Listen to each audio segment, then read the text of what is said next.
중국이 요즘 너무너무 많이 변해서요. 저도 뭐 어리둥절할 정도예요. 10년 됐는데 상하이에서 한국 사람들의 생활 수준은 이제 그냥 서민 정도 되는 것 같아요. 서민.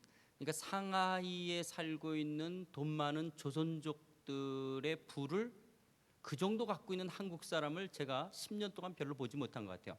그러니까 상하이에 살고 있는 어떤 조선족들의 부만큼 갖고 있는 한국 사람들이 별로 없습니다. 그러니까 제가 한 5년 전에 신방을 갔을 때만 해도 한국 분들이 대개 이제 상사 주재원으로 중국 상하이에 오셨다가 이제 회사를 이제 정리하시고 가시면서 중국 회사에 이제 취직을 하신 거를 조금 이제 개면적어 하시면서 어떤 일 하세요? 그러면 중국 회사를 다닌다라고 이야기를 하셨댔어요. 근데요, 지금은 중국 회사 다닌다라는 게 뭐 하나 부끄러운 것이 아닌 당연하고요. 지금은 한 몇 년 전서부터는 오너가 조선족이에요. 사장님이 조선족이고 우리 한국 사람들이 이제 직원으로 다니는 것들도 이제 뭐 흔한 일이 이제 되어졌죠. 동남아시아 전체 통틀어서 BMW, 벤츠를 다 합친 것보다 중국의 두 개 성이 갖고 있는 벤츠, BMW가 더 많다고 하니까요. 그러니까 뭐 대단하죠. 우리 한국이 IMF나 또 금융위기를 겪었기 때문에 한국이 외화 보유액이 아마 3천억 불 조금 넘나 그 정도 되죠. 우리 한국이 한 3천억 불, 중국이 4천억 불이 조금 넘어요. 그런데 그 앞에 다른 게 붙어요. 우리 한국이 지금 3천억 불 뭐 조금 넘는데 중국은 2조 4천억 불이 2조가 붙어요. 2조가. 그러니까 뭐 대단하죠. 중국의 지금 경제적인 파워라고 하는 것은요. 그래서 아프리카에서 비즈니스 하신 분이 오셔서 그러더라고요. 목사님, 차이나의 파워는 아프리카를 가면 알 수가 있대요. 그러니까 아프리카의 웬만한 도시에 전부 사회 간접 자본들, 뭐 항만이나 도로나 철도 다 중국 자본이 깔고 있습니다. 왜냐하면 앞으로 중국도 자신들의 물건을 팔 시장을 아프리카 쪽으로 생각하고 있기 때문에 아프리카에 대해서 굉장히 공을 많이 들이고 있죠. 근데 여러분 그거 아세요? 2010년 통계, 2010년 말 통계, 이슬람권의 선교사 파송 1위 국가가 차이나라는 사실 아십니까? 중국 교회가 이슬람권의 선교사를 제일 많이 보낸 국가가 됐습니다. 미국도 아니고 한국도 아닌. 중국의 지금 기독교인들이요,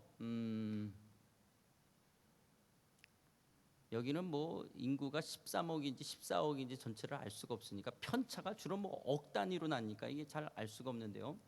어쨌든 13억, 14억이라고 해도요, 중국에 지금 기독교인의 수를 이야기하는 통계의 자료 중에서요 7천만 명 미만은 없습니다. 그러니까 중국의 기독교인이 몇 명입니까? 할 때 7천만 명 이상 해서 1억 2천까지 있습니다. 그러니까 중국의 13억 인구 가운데 1억 명 이상이 기독교인이라는 거예요. 그러니까 중국에 지금 기독교인이 크리스천이 얼마나 많이 있어요. 그리고 이슬람 선교사 파송 1위 국가가 되어졌는데요. 앞으로 중국 경제가 업앤다운은 있을 겁니다. 뭐 좀 오르락내리락 하겠죠. 중국 경제도 뭐 그러지 않겠어요?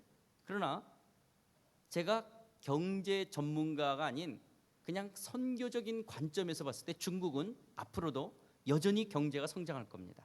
왜냐하면 10만 명 이상의 선교사가 아마 중국을 통해서 파송돼 나갈 겁니다. 제가 살면 살수록 피부로 느끼는 것은 하나님이 이슬람 선교를 위해서 작정하고 키우신 나라가 중국 교회라고 하는 것은요, 이거는 희망사항이 아니라 그냥 살면 느껴지는, 이렇게 피부로 느껴져요. 와, 그동안 하나님이 문화혁명 이후에 지난 50년 동안 기독교가 그런 박해와 핍박 속에서 이 중국 교회가 성장해 왔는데 그 이유가 여기 있었구나. 그리고 이제 때가 돼서 중국 경제 성장과 함께 이런 엄청난 선교사들을 지금 보내고 계시는구나. 그런데 특별히 이슬람권에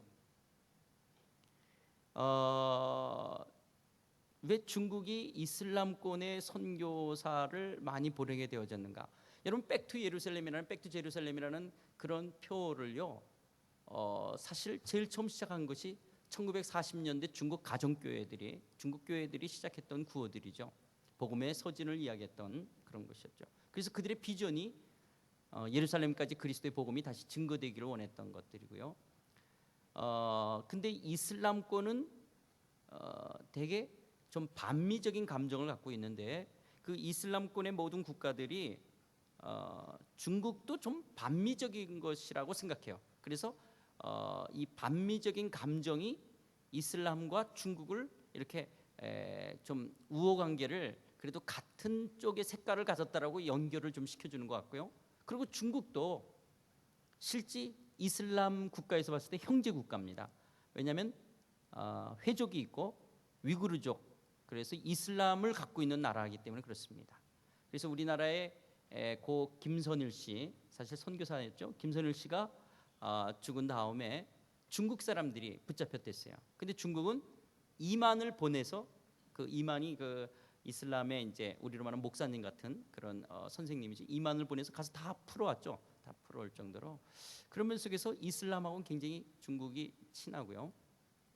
그리고 중국이 하고 있는 정치적인 방향이나 또 경제적인 특별히 어떤 그 정책의 방향들이 그분들은 중국의 경제 성장을 위해서 하고 있는 일이지만 선교적인 면에서 봤을 때는요, 이슬람 선교의 길을 놓고 있는 일들을 중국이 하고 있어요. 그러니까 뭐 어떻게 중국 정부가 어떻게 이런 일을 계획했을까?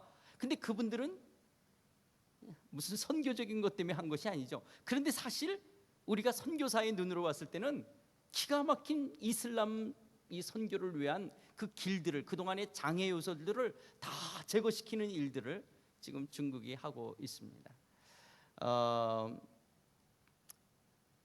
실크로드 가운데 중국에서 이제 마지막 실크로드의 도시가 우르무치, 신장에서 조금 더 가면 마지막 어쩌면 위구르족의 영적 고향이라고 하는 카스라고 하는 데가 있습니다. 카시가리라고 하는 카스가 있는데요. 거기 그 카스가 주변에 있는 뭐 카자흐스탄, 키르기스탄, 또 이쪽으로는 뭐 파키스탄, 아프가니스탄, 이 탄탄탄들 있는 그 국경을 같이 접하고 있는 도시입니다. 그러니까 상하이에서요, 우르무치까지 비행기를 5시간 반 타고 가거든요. 그 우르무치에서 또 1시간 반을 비행기를 타고 가면 있는 데가 카스인데, 그 카스가 파미르 공원 바로 밑이에요. 그래서 거기서 육로로 파키스탄까지도 넘어갈 수가 있게 되어지는데, 그 카스를요 지금 중국이 경제 특구처럼 발전을 시키는데 홍콩 옆에 심천을 개발한 것처럼 카스를 개발하고 있어요. 그러니까 상하이는 지금 비교할 도시가 없죠. 상하이를 비교할 거는 맨하탄밖에 없죠, 이 지구상에. 그리고 뭐 상하이 사람들은 맨하탄하고도 안 바꾸겠다 그러죠. 물론 맨하탄 사람도 상하이하고 안 바꾸겠지만은, 근데 뭐 비교할 때가 지금 맨하탄밖에 없으니까 맨하탄보다 실제 상하이가 빌딩이 더 많죠. 상하이에서 그런 그 빌딩들이 많은 그 상하이를 봤다가 비행기를 타고 5시간 반을 갔고 거기서 또 비행기를 갈아타서 1시간을 봤는데 또다시 도시가, 엄청난 도시가 만들어져 있고 이미 이제 만들어져 가고 있을 거고요. 근데 그 도시가 앞으로 어느 정도로 발전될 것이냐, 홍콩 옆에 있는 심천과 같이 되어질 것이라. 와, 제가 지난 7월 말에 가서요 그걸 보면서 이 중국이라는 나라가 어마어마하구나. 그런데 그 카스가 위구르 사람들의 영적 고향이에요. 중국 정부가 가장 긴장하는 것이 있다면 아마 소수 민족들의 독립일 거예요. 그래서 티베트 사람들, 위구르족 사람, 그래서 여러분 뭐 올해도 그렇고 작년에도 그 위구르 사람들의 그 독립운동들의 그런 시위들이 있었잖아요. 티베트도 그렇지만. 그런데 모르겠어요. 제가 봤을 때 이분들이 카스를 개발하는 것이 지금 고구려 역사 문자처럼 동북공정처럼 서북공정을 그렇게 하는 이유 가운데 하나가 위구르 세력을 약화시키는 방법이 그것이 어떤 종교적인 것이나 어떤 다른 정책으로 누르기보다는 위구르를 세속화시키는, 물질화시키는 거예요. 그러려면 지금 100만 정도 된다면 300만 정도의 도시로, 그래서 한족들이 더 많이 들어가 살도록 만들면 그게 막 섞이겠죠. 위구르 사람하고 한족 사람들하고 지금보다 더 많이 섞이고, 한족이 더 많으면 위구르 세력이 약화되겠죠. 그러면 한족을 강제 이주시킬 수 없죠. 그렇게 할 수 있는 것이 거기를 경제를 성장시키면 돈이 있으니까 얼마나 많은 한족들이 들어가겠어요. 그래서 아마 카스를 경제적으로 성장시키는 것을 통해서 주변의 그 6, 7개의 접경되어진 나라의 어떤 그 물동량이 그 통과되어지는 교역량, 그것도 엄청나지만 아마 위구르 세력이 굉장히 약화되어질 것이고 이슬람 세력이 굉장히 약화되어질 수 있는, 그게 세속화되어지겠죠. 그런 것이 복음을 증거하는 데 굉장히 도움이 되어지고, 그 카스가 복음의 기지처럼 되어진다면 그 주변의 이슬람 국가를 향해서, 그리고 이제 그 천산산맥을 넘어, 그리고 백투 제루살렘이 이야기했던 중국 사람들의 그 오래전 꿈이요 그들의 비전이었던 것이 이루어져가는 그런 길을 뚫는 것이 되겠죠. 그것이 지금 이 카스의 경제 개발을 통해서 지금 이루어가는 거예요. 그러니까 우리가 선교적인 면을 봤을 때 정말 그게 놀랍죠. 한국 선교사들이 그 90년대까지만 해도요, 독종이라는 말을 했어요. 어디 가서든지 아무거나 잘 먹고 잘 적응하고 잘 자고 그랬거든요. 근데 이제 2000년대에 들어서서 한국 선교사들의 몸이 서구화 되어졌기 때문에 이 풍토병에 잘 적응을 못해요. 그런데 중국 사람들은 여전히 어디 가서든지 무엇을 먹든지 잘 적응할 수 있는 체력을 갖고 있습니다. 중국이 이런 여러 가지 조건과 상황들이 지금 이슬람을 향하여 엄청난 선교사를 지금 파송하는 그런 상황에 있고요. 조금 더 전문가적인 선교사들이 이제 발굴되어지고 또 선교사들을 훈련할 수 있는 사람들이 많아지면 아마 중국이 세계 선교에 있어서 엄청난 역할을 감당하게 되리라 생각합니다. 그런 중국 땅에, 그리고 그런 경제의 중심인 상하이에 한인교회를 하나님이 두셨어요. 인천 영종도에서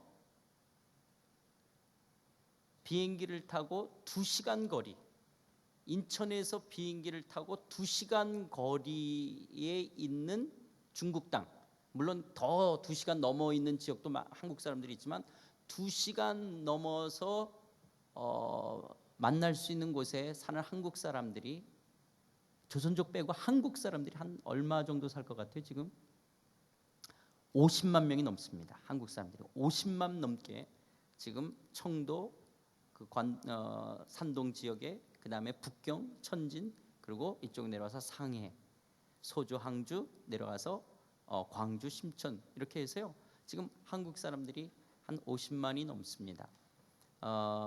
금융위 이전까지는 중국 전체에 우리 한국 사람들이 100만 명이 넘게 산다 그랬어요. 100만 명이 넘게. 그래서 조선족과 함께 다 합쳐서 220만 한인 디아스포라라고 이야기했어요. 220만 조선족까지 다 합쳐서.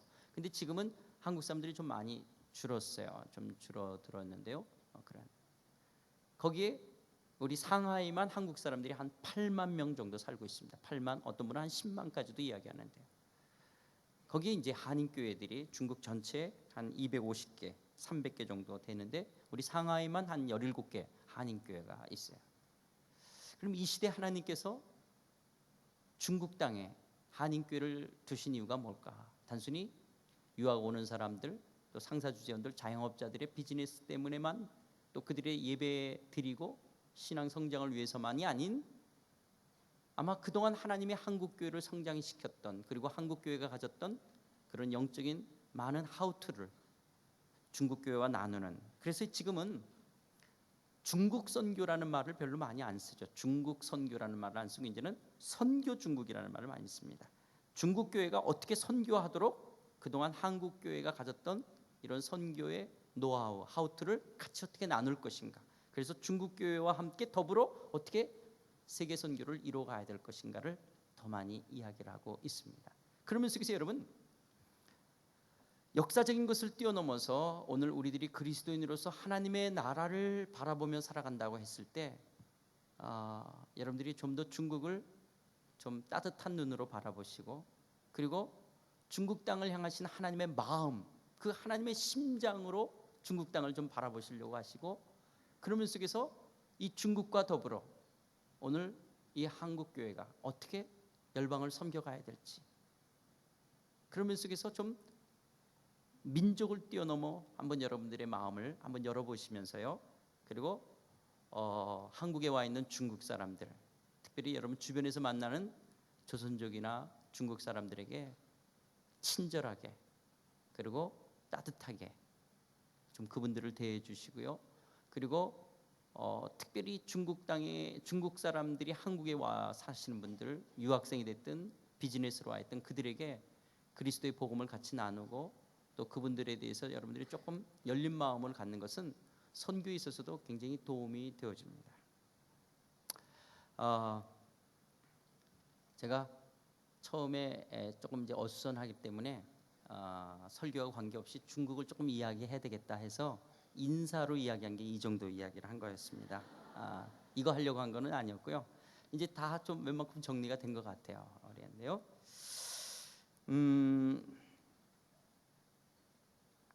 오늘 그리고 내일 오전 저녁 그리고 주일날 예배 때 우리 4번 우리 같이 말씀을 살펴보게 되어질 텐데요.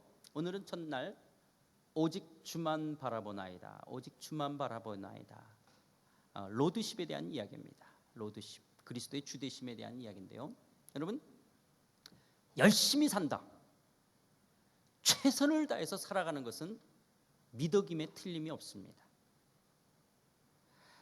제가 아주 친한 집사님 가정이 있는데 두 분이 인꼬 부부예요. 그래서 한 번은 물어봤어요. 어떻게 결혼하게 됐냐고. 그랬더니 두 분이 같은 회사에서 근무를 했대요.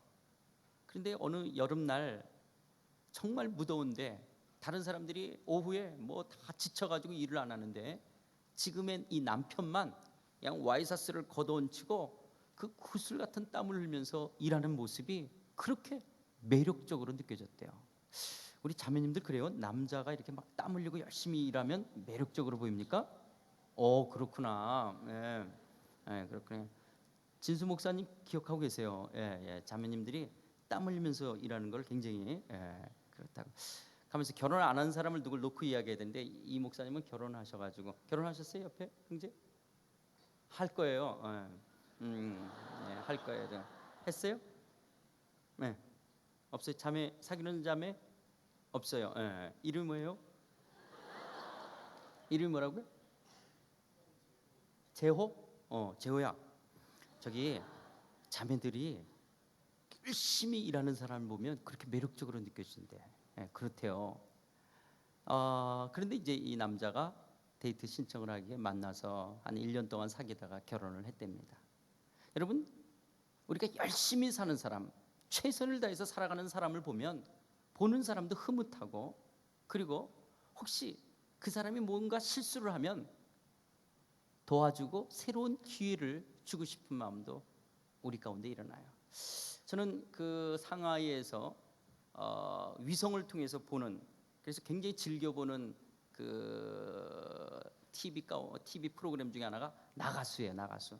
제가 왜 그렇게 나가수를 보려고 하는가? 그래서 주일날은 제 교회 사역 때문에 볼 수가 없어서 이제 월요일날 그 인터넷에 들어가면은 그 이렇게 올려놓는 거 있죠. 그래서 그걸 들어가서 보는데 왜 그러는가 할 때 저도 저 자신을 이렇게 한번 들여다봤어요. 내가 왜 이렇게 나가수를 열심히 하니까 그분들이 참 열심히 노래 부르는 것 때문에 그런 것 같아요. 정말 열심히 정말 최선을 다해서 노래하는 것, 그게 아마 제 마음을 굉장히 끄는 것 같아요. 열심히 산다, 최선을 다해서 살아가는 걸 욕할 사람은 아무도 없어요. 그런데요, 그리스도인들, 예수 그리스도를 자신의 마음의 구주와 주님으로 영접한 그리스도인들은요, 나의 열심이, 나의 최선이 누구를 위한, 무엇을 위한 열심 최선이냐에 따라서 하나님의 마음을 기쁘시게 하는 선도 되어줄 수 있고요, 때로는 하나님의 마음을 아프게 하는 죄, 악도 되어줄 수 있습니다.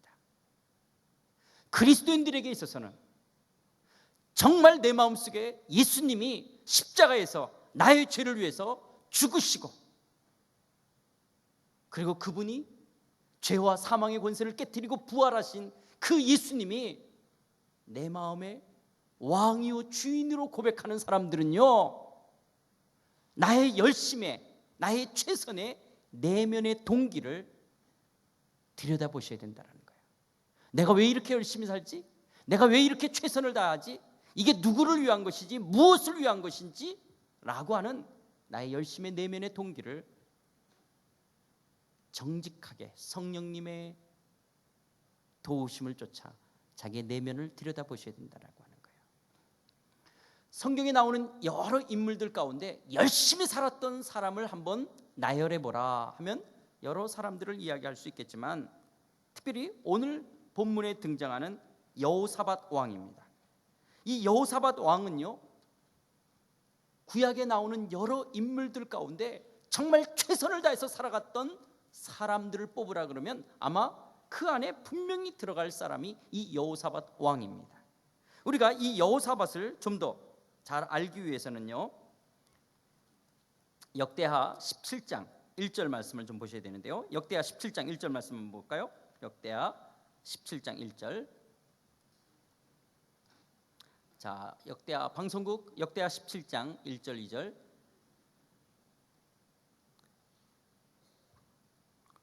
역대하 17장 1절 2절. 예. 우리 한번 1절 2절 한번 같이 읽을까요? 자, 시작. 아사의 아들 여호사밧이 대신하여 왕이 되어 스스로 강하게 하여 이스라엘을 방어하되 유다 모든 견고한 성읍에 군대를 주둔시키고 또 유다 땅과 그의 아버지 아사가 정복한 에브라임 성읍들의 영문을 두었더라. 이 여호사밧의 아버지의 이름은 아사였습니다.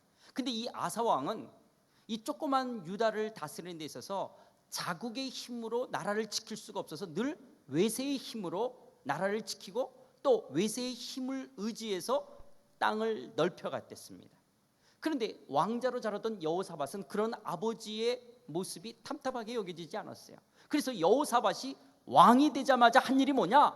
스스로 강하게 하여, 다시 말해서 자주국방을 합니다. 자주국방. 막강한 군사력을 가진 나라로, 힘 있는 나라로 유다를 세우기 위해서 그가 왕이 되자마자 이 일을 열정적으로 하게 되어져서 여러 견고한 성읍에 군대를 주둔시킵니다. 그런데 한 나라의 지도자로서, 한 나라의 대통령으로, 왕으로 막강한 군사력을 갖는 자주국방을 할 수 있는 그런 지도자를 쓰는 것을 잘못됐다라고 말할 사람은 아무도 없을 거야. 그런데 군사력을 가졌는데 백성들은 먹을 게 없다. 그럼 뭐 김일성, 김정일 위원장과 별 다를 바가 없을 거예요.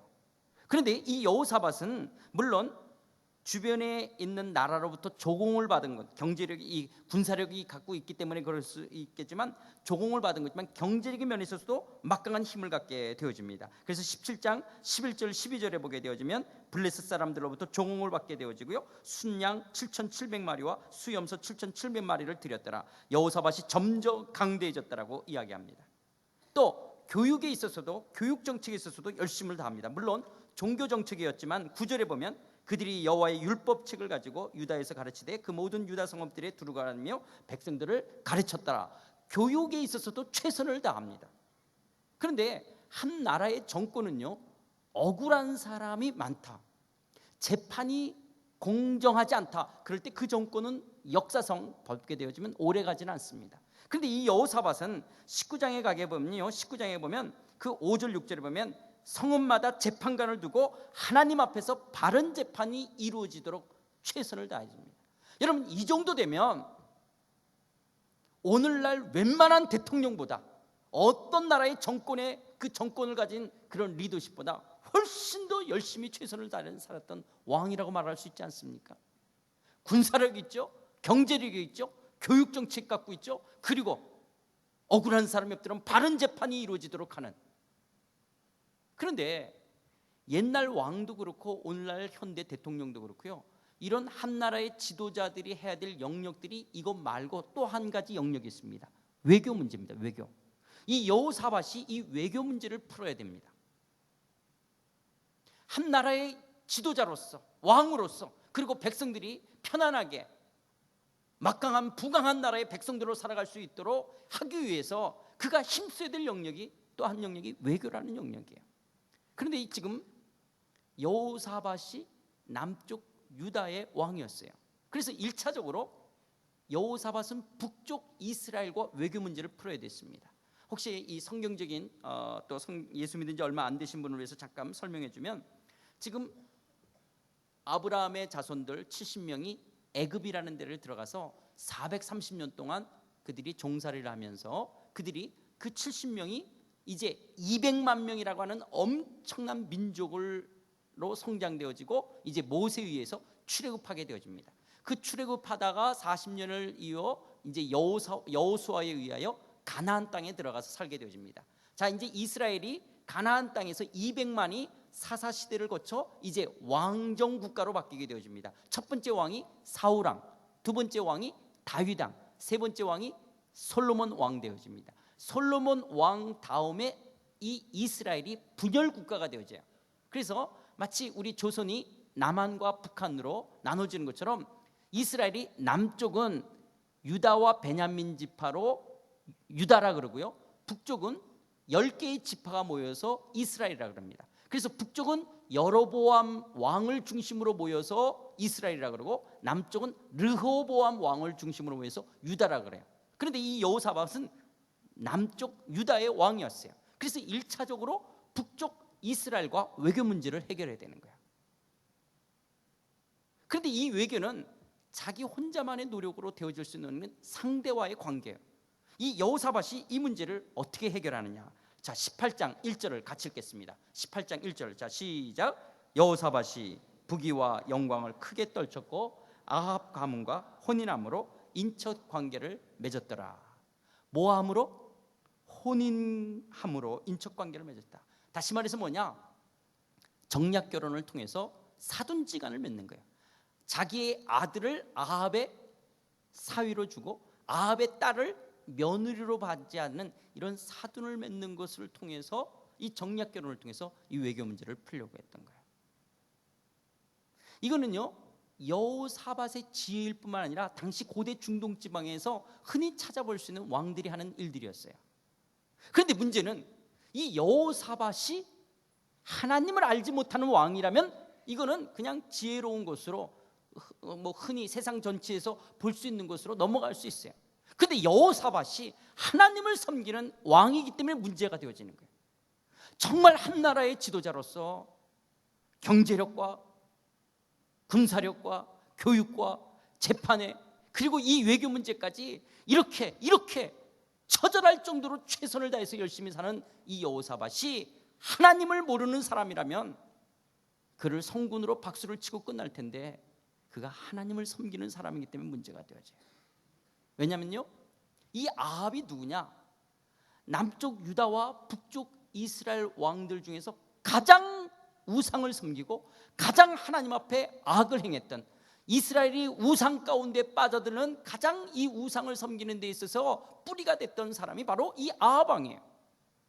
물론 부인 때문에 그렇게 됐죠. 부인 때문에도 더 그렇게 되어지겠지만은, 여러분, 이런 이 아합과 지금 정략 결혼으로 혼인 관계를 맺어서 이 외교 문제를 풀어간다. 이것은 하나님 앞에 합당한 것이 아니었어요. 결국 이 여호사밧은 사돈을 맺었기 때문에 길리앗 라못으로 쳐들어가자는 아합 사돈의 제안을 거절할 수가 없었어요. 결국 가서 길리앗 라못에 가서 아합은 죽게 되어지고요, 여호사밧은 혼증음이 나가지고 다시 예루살렘으로 돌아오게 되어져요. 그렇게 돌아오는 여호사밧을 마중 나가 선지자가 이렇게 말합니다. 여호사밧을 향해서 19장 2절 이렇게 말합니다. 자, 19장 2절도 같이 읽겠습니다. 시작. 하나님의 아들 선견자 예후가 나가서 19장 2절 19장 2절 하나님의 아들 자 시작. 하나님의 아들 선견자 예후가 나가서 여호사밧 왕을 맞아 이르되 왕이 악한 자를 돕고 여호와를 미워하는 자들을 사랑하는 것이 옳으니까 그러므로 여호와께로부터 진노하심이 왕에게 임하리라. 악한 자를 돕고 여호와를 미워하는 자들을 사랑하는 것이 옳으냐? 옳지 않다라는 거예요. 옳지 않다라는 거예요. 그래서 하나님으로부터 뭐가? 진노가 임할 것이라고 예언을 하게 되어져요. 여러분, 이런 말씀을 대할 때, 우리가 이런 성경 구절을 대할 때 마음이 참 이렇게 힘들어지지 않아요? 그 힘들어지면서 참 하나님은 굉장히 이기적이고 속 좁은 분이라고 느껴지지 않습니까? 하나님은 어쩌면 우리가 하나님을 믿으면서 하나님 할렐루야 할렐루야 하나님 까꿍까꿍 그러면 하나님이 너무너무 좋아하시다가 조금만 우리가 한눈 팔고 그리고 우리가 하나님을 예배하거나 하나님을 사랑하지 않으면 채찍으로 후려갈기는, 그래서 하나님은 늘 한 손에 홍당무 들고 한 손에 채찍을 들고, 그래서 말 잘 들으면 홍당무 주고 말 안 주면 채찍으로 후려갈기는 그런 못된 하나님, 그런 이기적인 속 좁은 하나님처럼 우리에게 비춰질지 모를 거야. 그러나 그렇지 않습니다. 그런 것이 아니에요. 어쩌면 하나님께서요 이 여호사밧을 향하여 이런 진노하심이 임할 것이라고 말씀하셨던 것은 정말 여호사밧이 한 나라의 지도자로 왜 이렇게 열심히 사는지를 왜 하나님이 모르겠어요. 그러나 하나님이 원치 않는 방법을 통해서라도, 하나님이 원하는 사람과의 관계가 아님에도 불구하고 죄를 져가면서까지라도 자기가 한 나라의 왕으로 열심히, 그리고 그 왕 노릇을 잘해보겠다라고 하는 그의 최선에 대해서 하나님은 그를 좀 더 고급한 신앙의 자리로, 성숙한 믿음의 자리로, 그의 신앙을 좀 더 업그레이드 시키기 위한 하나님의 특별한 사랑이 진노라고 하는 것을 통해서 나타나는 거예요. 그 진노로 나타나는 것이 어떤 거냐? 자, 이 여호사밧을 하나님이 교육시키기 위해서 나타난 그 진노가 어떤 것이냐? 20장 1절입니다. 오늘 읽지 않았는데요 1절서부터 26절까지 있는데 시간 관계상 우리 아까 목사님이 12절 13절만 읽었는데요 1절에 보니까 그 후에 어느 날 모압 자손과 암몬 자손들이 마온 사람들과 함께 와서 여호사밧을 치고자 한지라. 글쎄요 어느 날 이 모압하고 암몬하고 셀산 사람들이 연합 군대를 형성해서 이 조그만 유다를 쳐들어오는 거예요. 여호사밧은 모압이 쳐들어온다든지 암몬이 쳐들어올 것을 대비해서 자주 국방하려고 했어요. 그래서 지금 우리 17장에 보면 막강한 군사를 가졌는데 군사의 수요가 얼마만큼 되었냐? 그 17장 뒷부분에 보면 그 백성들 가운데 각 지파별로 군대의 수요가 나오는데 다 더하면 116만 명. 이때 당시 100만 대군을 갖고 있어서 116만 명이 있었어요. 그런데 그런 100만 대군으로 암몬이 쳐들어온다든지 모압이 쳐들어온다면 언제든지 유다를 지킬 수 있는 그런 군사력을 갖고 있는데요 이건 생각지 못했던 일이에요. 암몬하고 모압하고 셀산 사람들이 연합전선을 형성해서 이 유다를 쳐들어온다? 이거는 생각해보지 못했던 일이에요. 이런 전혀 생각지 못했던 갑작스러운 엄청난 위기 앞에 여호사밧이 흔들립니다. 그 여호사밧의 감정을요 3절은 이렇게 표현합니다. 여호사밧이 두려워하여 여호사밧이 두려워했다라는 거예요. 그렇게 한 나라의 지도자로서, 한 나라의 왕으로서 그렇게 열심히 살았던 이 여호사밧이 예기치 못했던 이런 엄청난 위기 앞에서 그가 두려워했대요.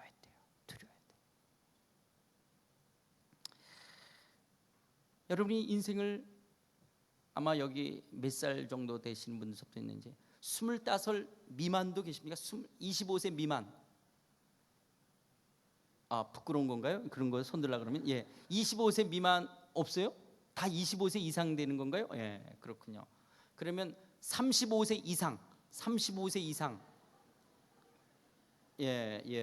그러면 여러분들이 하여튼 25세에서 35세 사이가 대부분이신 거죠?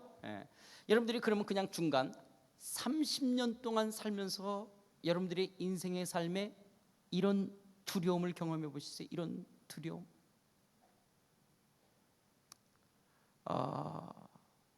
사춘기를 넘어서 고등학교 때 공부가 인생의 전부가 아니잖아, 대학 가는 것이 인생의 전부가 아니잖아 라고 제법 똑똑한 말을 하면서 반항했던 것이 결국 대학을 안 가는, 또 대학을 안 간다라는 것 때문에 막 잔소리를 엄마가 너무 많이 해가지고 그냥 야간 대학이라도 그냥 들어갔어요.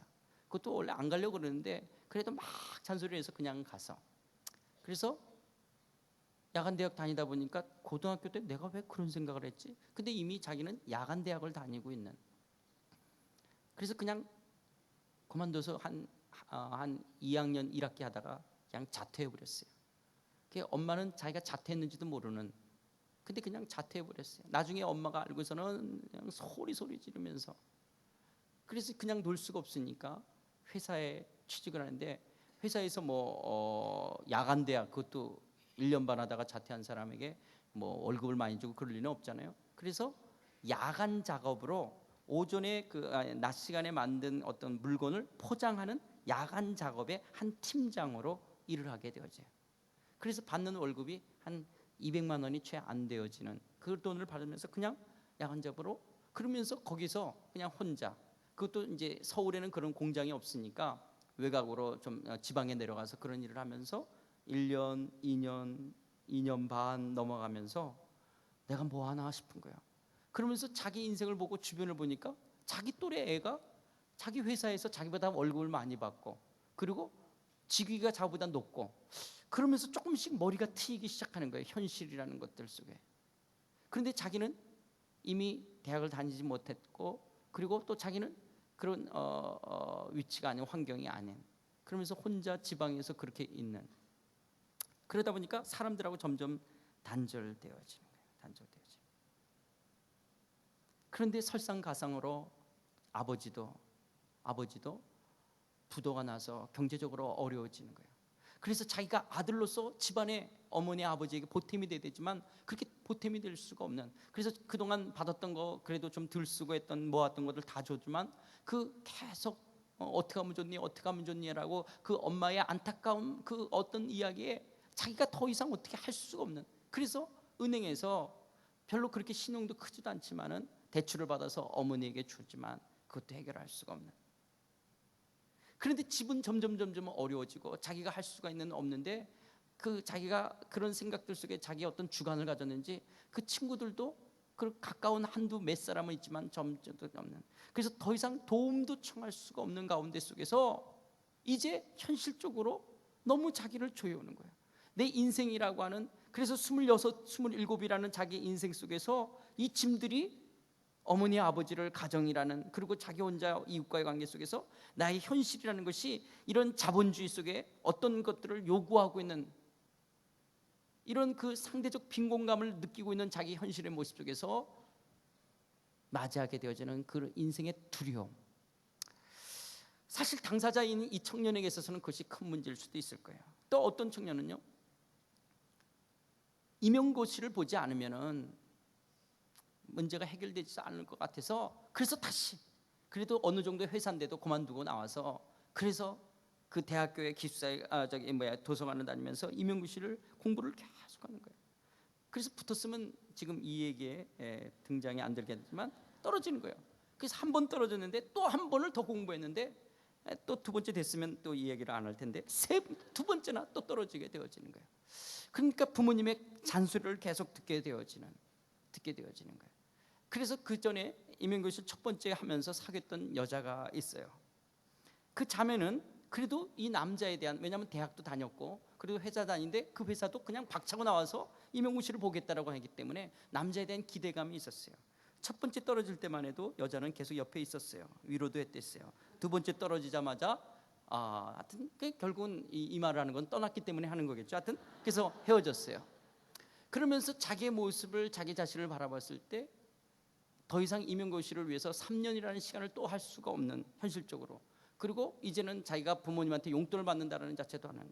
그래서 때로는 저녁에 세븐일레븐이나 뭐 아니면 이런 데 가서 밤에 야간 아르바이트 하면서도 뭐 어등하지만 그것이 근본적인 문제를 해결하지 못하는 가운데 속에서 오는, 그러면서 참게 되어지는 자기 인생의 막막함들, 그리고 그 막막함이 사람들도 결국 여자도 자기가 24살 때만 해도요, 여자아이들은 항상 이렇게 그냥 이렇게 자기가 손 내밀면 이렇게 오는 거라고 생각했고요, 늘 가까이 있다고 생각하지만 이제 여러분 여자가 26되면 전혀 달라져. 여러분 여자들이 26되면 거듭난다는 거 알죠? 인생에 무슨 말이냐? 사랑으로만 살 수 없다라는 눈을 뜨게 되어지고요, 현실이라고 하는 것을 보게 되어지죠. 그래서 경제적인, 결국 외모도 아닌 얼마만큼의 경제적인 능력이 있냐라고 하는 것으로 이제 거듭나는, 물론 눈을 좀 늦게 뜨고 거듭나기 한 26, 8 돼서 거듭나는 사람도 있지만은 26만 돼도 이제부터는, 그 다음서부터는 얼굴이 얼었든 어쨌든 박지성이라는 사람의 외모라도 그가 나를 좋아만 한다면 결혼할 수 있는 연예인들, 모델 엄청나게 많죠. 뭐 그거는 그런 현실을 이 남자가 이제 자기도 알게 되어지는 거죠. 근데 남자들은 한 30, 한 4, 5대에서야 거듭나는 것 같아요. 그 전까지는 남자들은 아직 잘 모르는 것 같은데, 그런 부분들 속에 자기 인생에 찾아오는 가운데 죽을까? 근데 왜 그것 때문에 죽을까로 연결되는지 모르는 거예요. 그래서 그 죽을까라고 하는 것을 생각하는 가운데 속에서 자기 인생에 아무것도 해놓지 못했다라고 하는 자기 인생의 그런 부분의 절망감. 저는 이것도요, 여러분들이 젊으면서 물론 힘든 거예요. 힘든 거예요. 아마 여기 앉아 계신 분 중에서 정말 이 자식들 속삭이는 부모들, 그래서 그 이혼하겠다라고 그냥 살지 왜 그렇게 그 자식들 속삭이는지 모르겠는데, 그런 부모님들 밑에 속에서 지긋지긋한 집안 구석, 그런데 자기 자신도 뭔가 오늘 이 경제 사회 속에서 헤쳐나갈 수 없는 자기의 현실의 문제 앞에 속에 힘든 것도 있지만은요, 제가 아는 분 가운데 이런 분이 있어요. 그분은 결혼할 때서부터 여자 쪽에서 그렇게 부모님들이 찬성을 안 했어요. 왜냐하면 그렇게 대기업을 다니는 분은 아니에요. 그래도 괜찮은 분인데도 그랬어요. 그런데 이 여자 쪽에서 부모님을 설득하고, 그리고 남자도 찾아가서 무릎 꿇고 아버님, 내가 왜 네 아버냐? 근데도 아버님 그러면서도 그렇게 해서 하여튼 결혼을 했어요. 정말 두 사람이 맞벌이 부부하면서 열심히 살았어요. 이제 조그만 집도 장만하고 그리고 애들도 크고. 그런데 어느 날 이 남편이 그러는 거예요. 내가 월급쟁이 해가지고 어떻게 이제 애들도 커가는데 대학을 보낼 수 있겠냐라고 다니던 회사를 사표를 내겠다라는 거예요. 그래서 부인이 그러지 말자고, 우리 두 사람이 그냥 월급 받는 거로 이렇게 살면. 그런데도 사표를 냈어요. 그리고는 퇴직금 받은 거 하고 자기가 회사를 차리겠다라고. 그래서 40이 넘어서 이제 자기 회사를 차렸어요. 정말 이 남자가요, 이제 애들도 있고 자기가 한때 놀아봤지만 다 그런 거 같고, 이제는 내가 정말 40 넘어서 한 집의 가장으로서, 그리고 내 인생을 한번 펼쳐보겠더라고.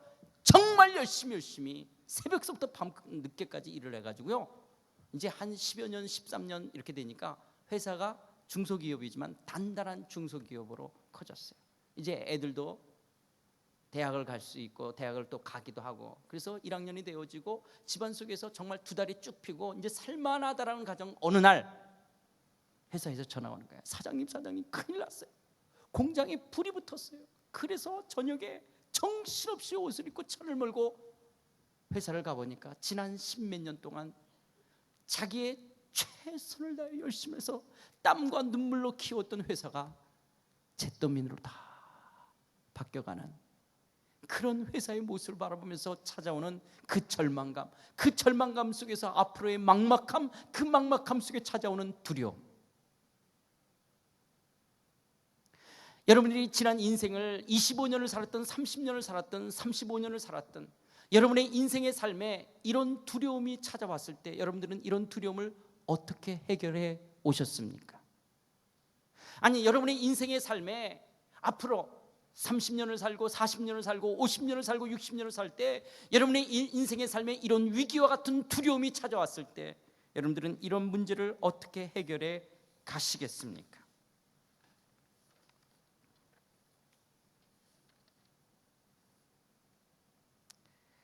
여호사밧은 이런 생각지 못했던 이 엄청난 위기의 두려움 앞에, 그가 한 나라의 지도자로서 그렇게 열심히 살았던 왕이 두려워할 때 여호사밧은 이 두려움을 이렇게 해결합니다. 3절, 여호와께로 낯을 향하여 간구하고 온 유다 백성에게 금식하라 공포하며 유다 사람이 여호와께 도우심을 구하려 하여 유다 모든 성읍에서 모여와서 여호와께 간구하더라. 여호사밧이 이 두려움을 어떻게 해결하느냐?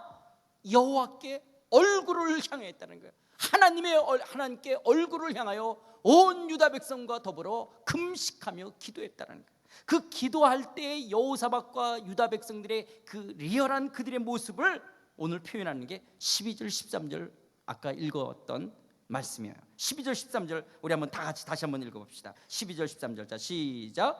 우리 하나님이여 그들을 징벌하지 아니하시나이까? 우리를 치러 오는 이 큰 무리를 우리가 대적할 능력이 없고 어떻게 할 줄도 알지 못하고 오직 주만 바라보나이다 하고 유다 모든 사람들이 그들의 아내와 자녀와 어린이와 더불어 여호와 앞에 섰더라. 여호사밧이요 오직 주만 바라보겠다라고, 오직 주만 바라보겠다라고요 하나님 앞에 두 손 들고 서는 거예요. 그런데 유다의 사람들 가운데 여호사밧이 두 손 들고 서는데요, 그 뒤에 누가 있느냐? 아내와 자녀와 어린이. 어쩌면 남자의, 아버지의, 아빠의 도움이 없이는, 남편의 도움이 없이는 살 수가 없는 그런 연약한 사람들. 그 연약한, 때로는요 여러분 우리가 어떤 위치 포지션이 높아가는 것을 성공했다라고 부러워할지 모르지만요, 직책이 높아질수록 어떤 결정 앞에 그 중압감이라는 것이 있어요. 그냥 이 문제가 잘못되면 나야 어떻게 살아가겠지만 이 결정으로 잘못됐을 때 찾아오게 될 이 식솔들, 나 하나가 무너지는 것으로 인해서 어려움을 겪게 될 이 많은 사람들, 그걸 생각할 때 훨씬 더 무거움이 되어지는 거예요. 이 여호사밧이 그 한 나라의 지도자로서 이제 이 엄청난 위기 앞에 오직 주만 바라보겠다라고 아내와 어린 자를 뒤로 쓰고 하나님 앞에 두 손 들고 서는 거예요. 우리는 이런 말씀을 대하면서요, 물론 성경이니까 우리가 그냥 믿어야 되겠지만은 좀 읽으면서 조금 어색한 생각이 안 들어요? 조금 이 여호사밧이 너무 엄살 피우는 것 같고, 우리를 치러 오는 이 큰 무리를 우리가 대적할 능력이 없고 어떻게 할 줄도 알지 못한다? 뭘 능력이 없어요? 지금 아까 군사가 몇 명 정도 있다고 그랬어요? 116만, 100만이 있어요. 100만. 아니 100만 대군을 가진 사람이 아무리 적군이 많다 할지라도요, 어떻게 할 줄, 뭘 어떻게 할 줄 몰라요? 군대 장관들 모이라고 그래서 작전 참모 회의라도 한 번이라도 해볼 수 있지 않겠습니까? 우리가 비록 116만 명인데 앞에 아무리 몇백만의 적군이 있다 할지라도 우리가 어떻게 하면 이길 수 있는지, 이런 어떤 작전 참모 회의라도 해볼 수 있을 것 같은데도 대적할 능력이 없고 어떻게 할 줄도 알지 못하고 오직 주만 바라본다라고 하는 것이 너무 엄살 피우는 거 아닌가라는 생각이 들면서, 또 한쪽에 이런 생각도 지나가지 않으세요? 왜 기독교는 사람을 이렇게 나약한 사람으로 키울까? 그러니까 결국 뭐야? 오늘 목사님도 설교하려는 게 그거 아니에요. 그러니까 어떤 두렵고 위기가 생기면 기도하자. 그러니까 오늘 이제 설교할 거 결국 기도하라는 내용 하려고. 여러분 아마 교회 몇 년 다니면 이런 거 다 이미 잡죠. 결국 기도하라는 거 하려고 그러는가 보다. 그러면서 그래 기도. 그러면서도 한쪽 마음속에 왜 기독교는 이렇게 사람을 나약한 사람으로 만드냐는 거예요. 이러니까 종교는 아편이라고 말하지 않냐라는 거예요. 어떤 위기를 만났을 때 그 위기를 뚫고 갈 강한 정신력을 갖도록, 그리고 그 난관을 헤쳐갈 수 있도록 용기를 주는 그런 메시지, 그렇게 설교를 해야 되고 그렇게 성경을 말해야지. 아니 여호사밧이 그렇게 앞장에서 그렇게 멀쩡하게 최선을 다해서 와 그런 왕 있나? 이야 우리나라의 M 누구보다도 낫다 그러면서도 와 막 이랬던 사람이, 아니 무슨 대적할 능력이 없고 어떻게 할 줄도 알지 못하고 이렇게 엄살 피우는. 그래서 오늘 우리들도, 기독교인들도, 그래서 여러분 청년 실업이 많은 이 한국 사회에서 힘들죠? 그래서 뭐 하자라는 거예요? 기도하세요. 그래서 오직 주만 바라보나이다. 회사 주세요. 결국 그거 하라는 거 아니야? 이게 기독교냐? 왜 기독교인들을 왜 이렇게 키우냐라고 얼마든지 우리 안에서 반문이 일어날 수 있을 겁니다. 목사님이 어떻게 알아요? 우리가 그러는지. 제가 봐도 그런 생각이 드니까 그러는 거거든요. 제가 봐도 그런 생각이 들어요. 제가 이 본문을 봐도. 그런데요, 사실은 이 성경 속에서 이 문장을 쭉 써 내려가고 있기 때문에 우리가 여호사밧의 심리적 또 시간차를 우리가 몰라서 하는데, 사실은 여호사밧은 자신의 한계와 부닥치는 거예요. 여호사밧 왕이 정말 열심히 살았어요. 그런데 생각지 못했던 이 엄청난 위기 앞에서 내 힘으로, 내 노력으로 할 수가 없다라고 하는 자기의 한계와 직면하는 거예요. 그래서 엄살을 피우는 게 아니라 대적할 능력이 없고 어떻게 할 줄 알 수 없다라는 철저한 자신의 한계. 제가 시카고에서요 코스타를 강의를 하는데, 나중에 어떤 한 형제가 상담을 하자라고 요청이 돼서 만났어요. 박사 6년 차래요. 박사 6년 차를 하고 있는데 이러더라고요. 목사님, 내가 요즘 하루에 4시간씩밖에 안 잔대. 하루에 4시간씩 자면서 공부를 하고 있대요. 그런데 만약에 시간이 더 필요하다면 자기는 하루에 2시간만 자면서 매일 공부하겠대요. 2시간만 자면서. 그런데 아무리 해도 내 한계를 넘을 수가 없어요. 여러분, 이 남자의 마음이 이해가 되죠? 여러분도 알잖아요. 여러분도 그렇게 때로는 여러분들 3시간만 자면서 공부를 다 해봤잖아요. 뭐 한 번도 안 해본 것처럼 왜 그런 얼굴을 하세요? 여러분들 다 알잖아요. 여러분들 박사 3년 차에 다 끝냈기 때문에 여러분 그때도 이런 마음 충분히 느낄 수 있잖아요. 잘 모르세요? 박사 뭔지?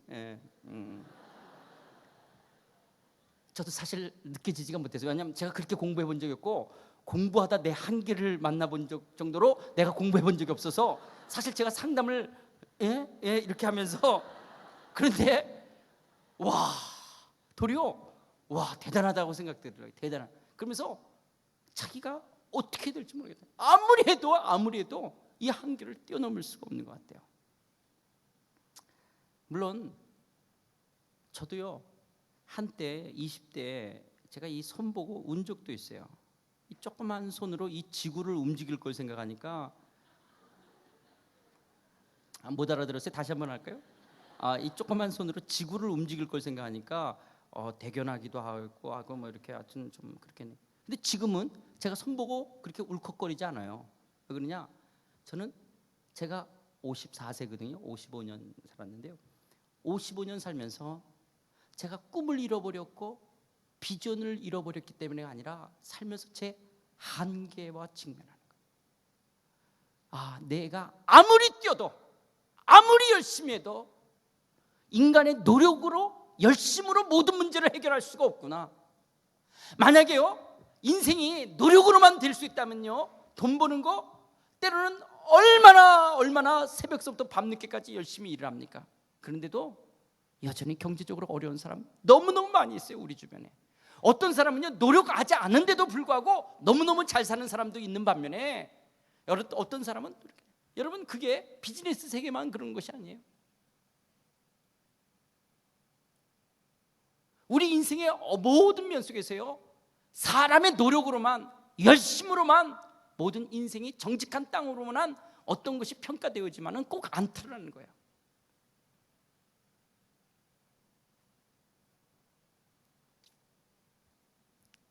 자기의 한계 앞에서 무너지게 되어지는 거예요.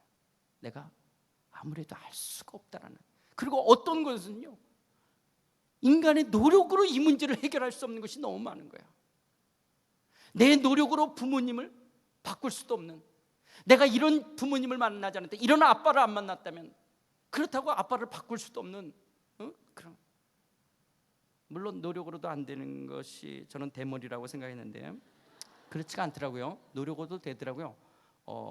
요즘은 이 이식하는 게 굉장히 기술이 많이 발달했어요. 대머리 이식을 성형 수술 이상으로. 한국은 정말 대단한 나라예요. 하여튼 이 머리 이식하는 게 세계 1위인데 이 머리 옆에 이거 나는 거 봐요. 이렇게 지금 여러분 잘 모를 거예요. 지금 처음 만나서 이게 지금 이식해서 머리가 나고 있는 거예요. 지금 이게 제가 이만큼 없었어요. 이만큼 없었다가 지금 이게 지금 새로 나온 거예요. 이게 다.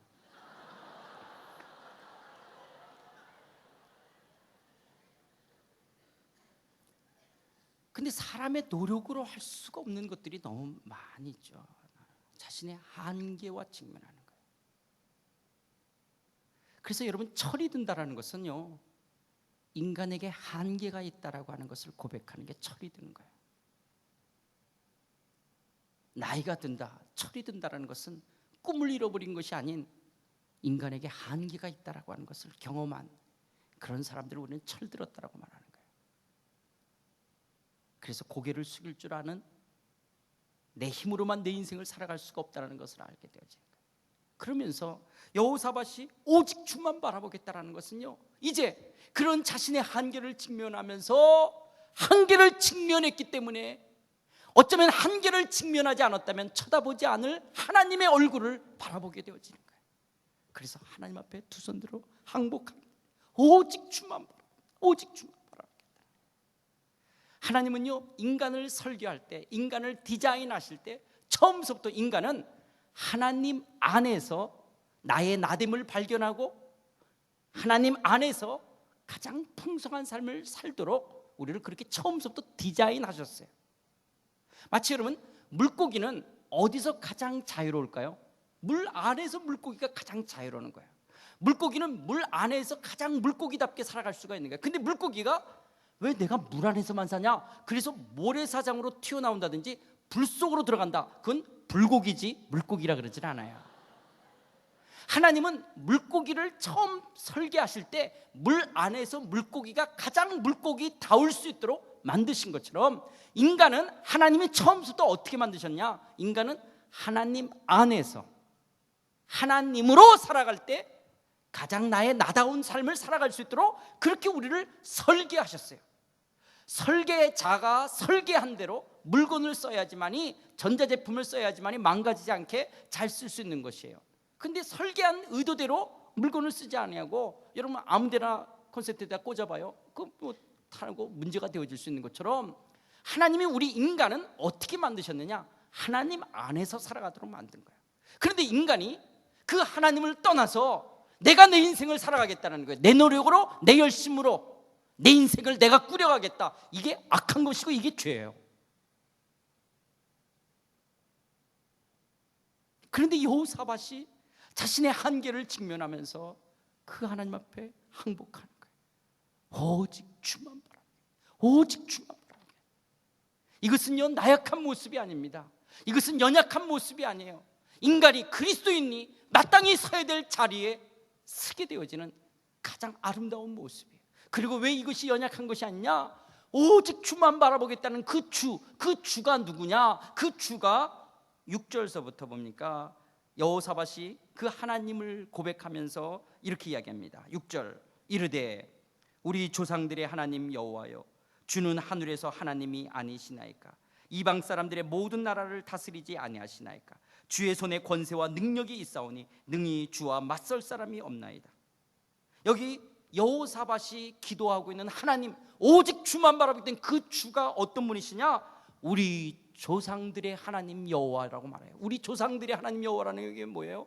아브라함이 섬겼던 하나님, 이삭이 섬겼던 하나님, 야곱이 섬겼던 하나님, 역사 속에서 역사를 운행하셨던 역사의 하나님, 그리고 하늘과 땅을 창조하신 창조주 하나님, 인간의 사색의 산물이나 인간의 손으로 빚어서 만든 신이 아니라 하늘과 땅을 창조하신 창조주 하나님, 그리고 모든 나라를 다스리시는, 통치하시는 하나님, 그리고 손에 권세와 능력을 가지신 능력의 하나님, 그런 그 하나님을 향하여 엎드려 두 손 들어 주만 바라보겠다라고 기도하는 거예요.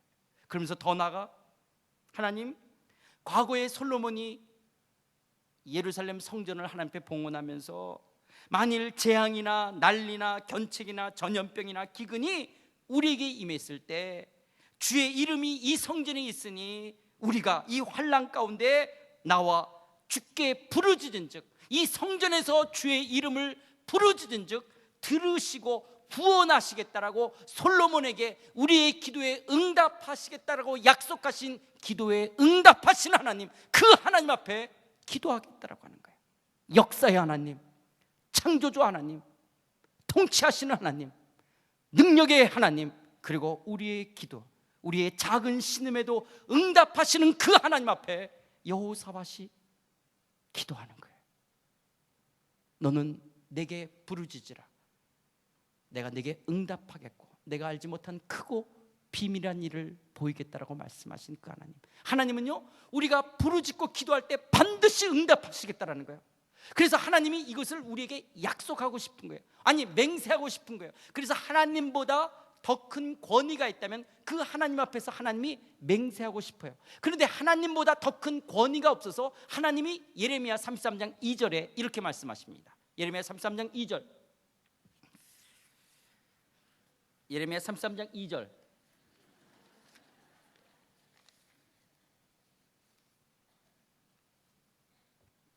예, 이거는 3절이었고요. 2절.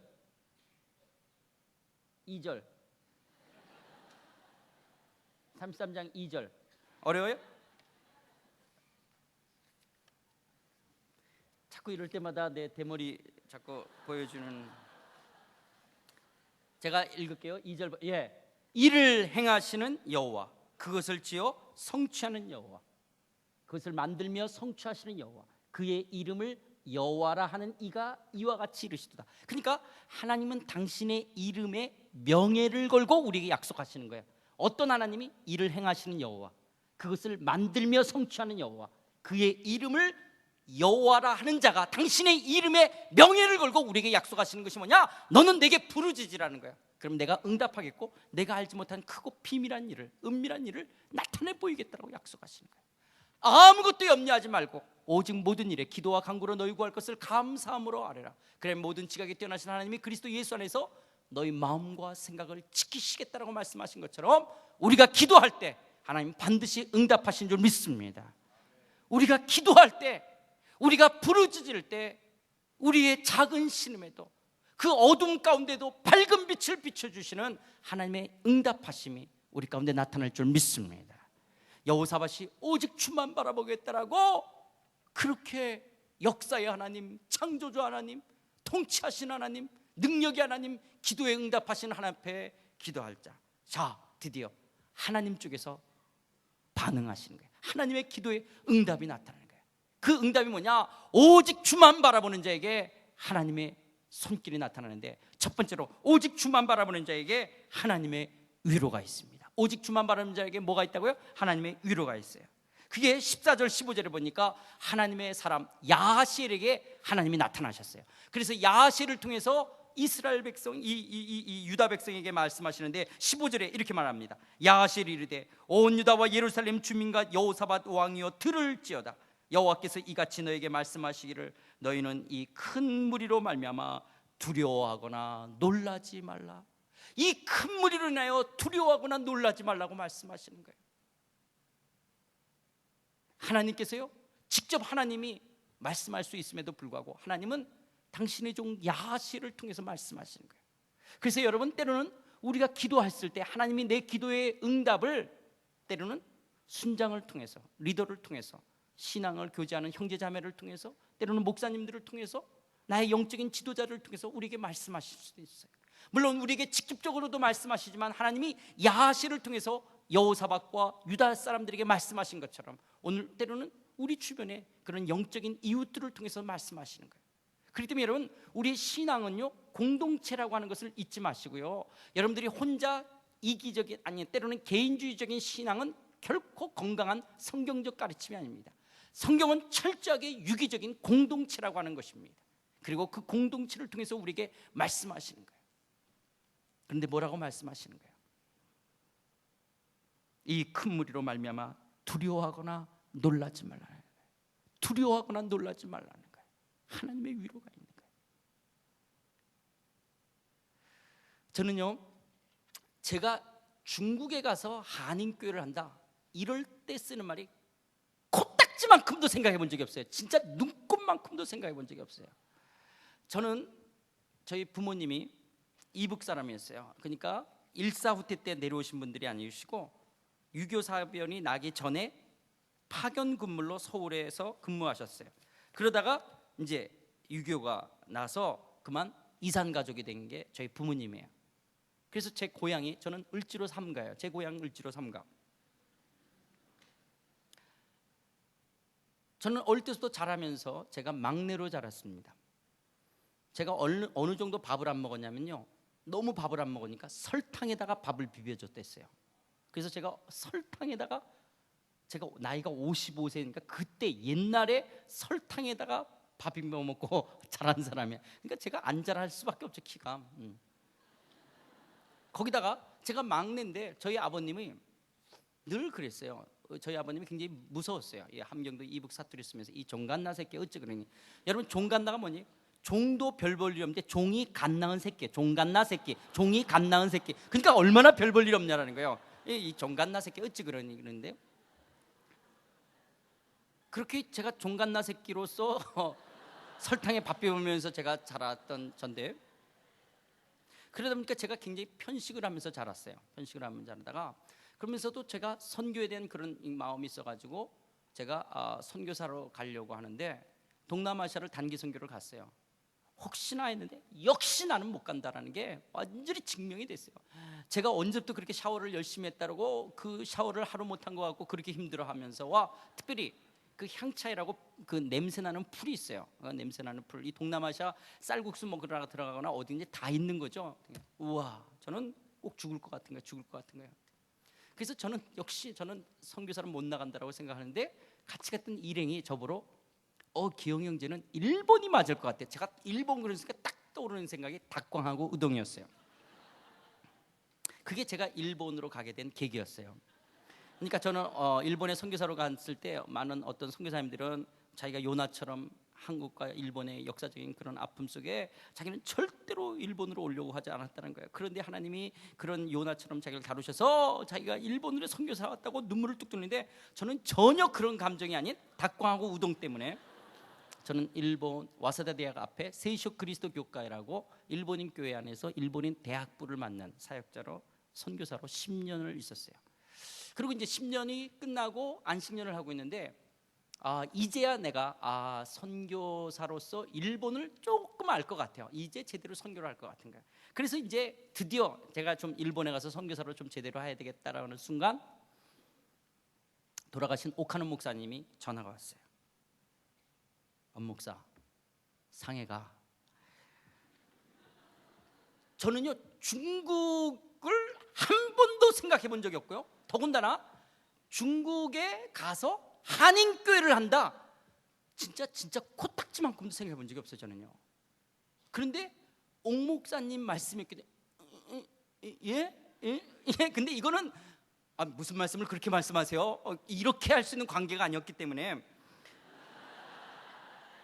근데 왜 그랬냐면요, 저희 상하이 한인연합교회가 지금 한 18년 된 교회인데, 일대 목사님이 한 6년 하시다가 한국을 들어가시고, 이제 청빙위원들이 이제 목사님 하다가 오카노 목사님한테 부탁을 했어요. 그래서 오카노 목사님이 그때 당시 사랑의 교회 부목사로 있었던 양수봉 목사님이라는 분을 보냈어요. 그래서 그 양수봉 목사님이 상하이 한인연합교회 담임 목사로 왔어요. 근데 이 양반이 3주 설교하고 몸이 안 좋아서 진찰을 받았더니 간암이에요. 그래서 4개월 만에 소천하셨어요.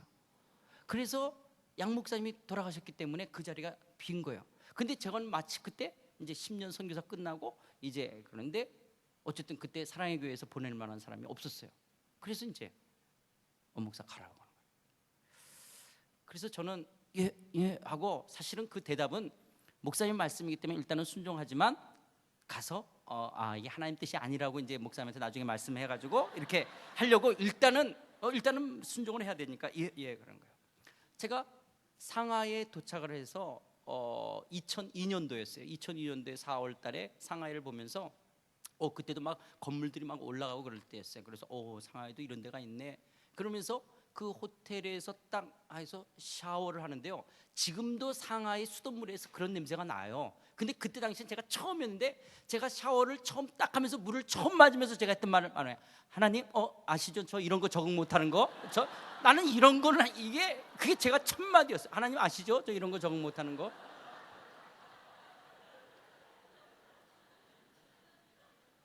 그런데 그렇게 했던 것 속에 어쨌든 지금 이제 10년이 지나간 거예요. 10년. 제가 중국에서 지금 10년을 한인교회를 사역을 하게 되었어요. 제가 지금 정도 중국을 알았다면 절대 할 수 없는 일을 그때 하게 되어졌어요. 이제 2002년도에 이제 부임을 했는데요, 자꾸 장로님들이 목사님 우리 출애굽해야 됩니다. 출애굽해야. 그게 무슨 말이냐니까, 그때 당시 한인 예배들이 중국 교회 삼자교회 예배당을 빌렸었어요. 근데 단순히 빌려만 쓴 게 아니라 그 전에는 가정에서 학교를 빌려서 할 때 이게 불법이었죠. 그래서 이제 자꾸 문제가 되니까 영사관의 상해 시정부에 상해 시정부가 종교부가 삼자. 그래서 삼자교회의 한국어부라고 거기서 예배를 드리게 해서 합법이었어요. 그래서 그렇게 있는데 있다 보니까 여러 가지 간섭이 많아지는 거예요. 그래서 이제 우리가 왜 여기서 하냐? 우리 나가서 한국인들끼리만 모이는 예배당을 짓자라는 거예요. 저도 당연히 그래야 된다고 생각을 했어요.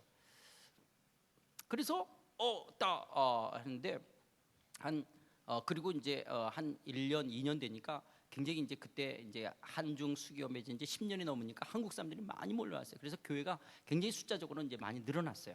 그래서 이제 시 정부에다가 우리 여기 장소가 좁고 그리고 2부 예배를 드리고 있는데 3부 예배로 우리가 늘려야 될 것 같고, 그다음에 오전에는 중국 사람이 드리고 오후에 우리가 되는데 우리는 저녁 예배처럼 되는데 우리는 이렇게 할 수가 없다. 우리 좀 다른 장소를 달라. 안 된다는 거예요.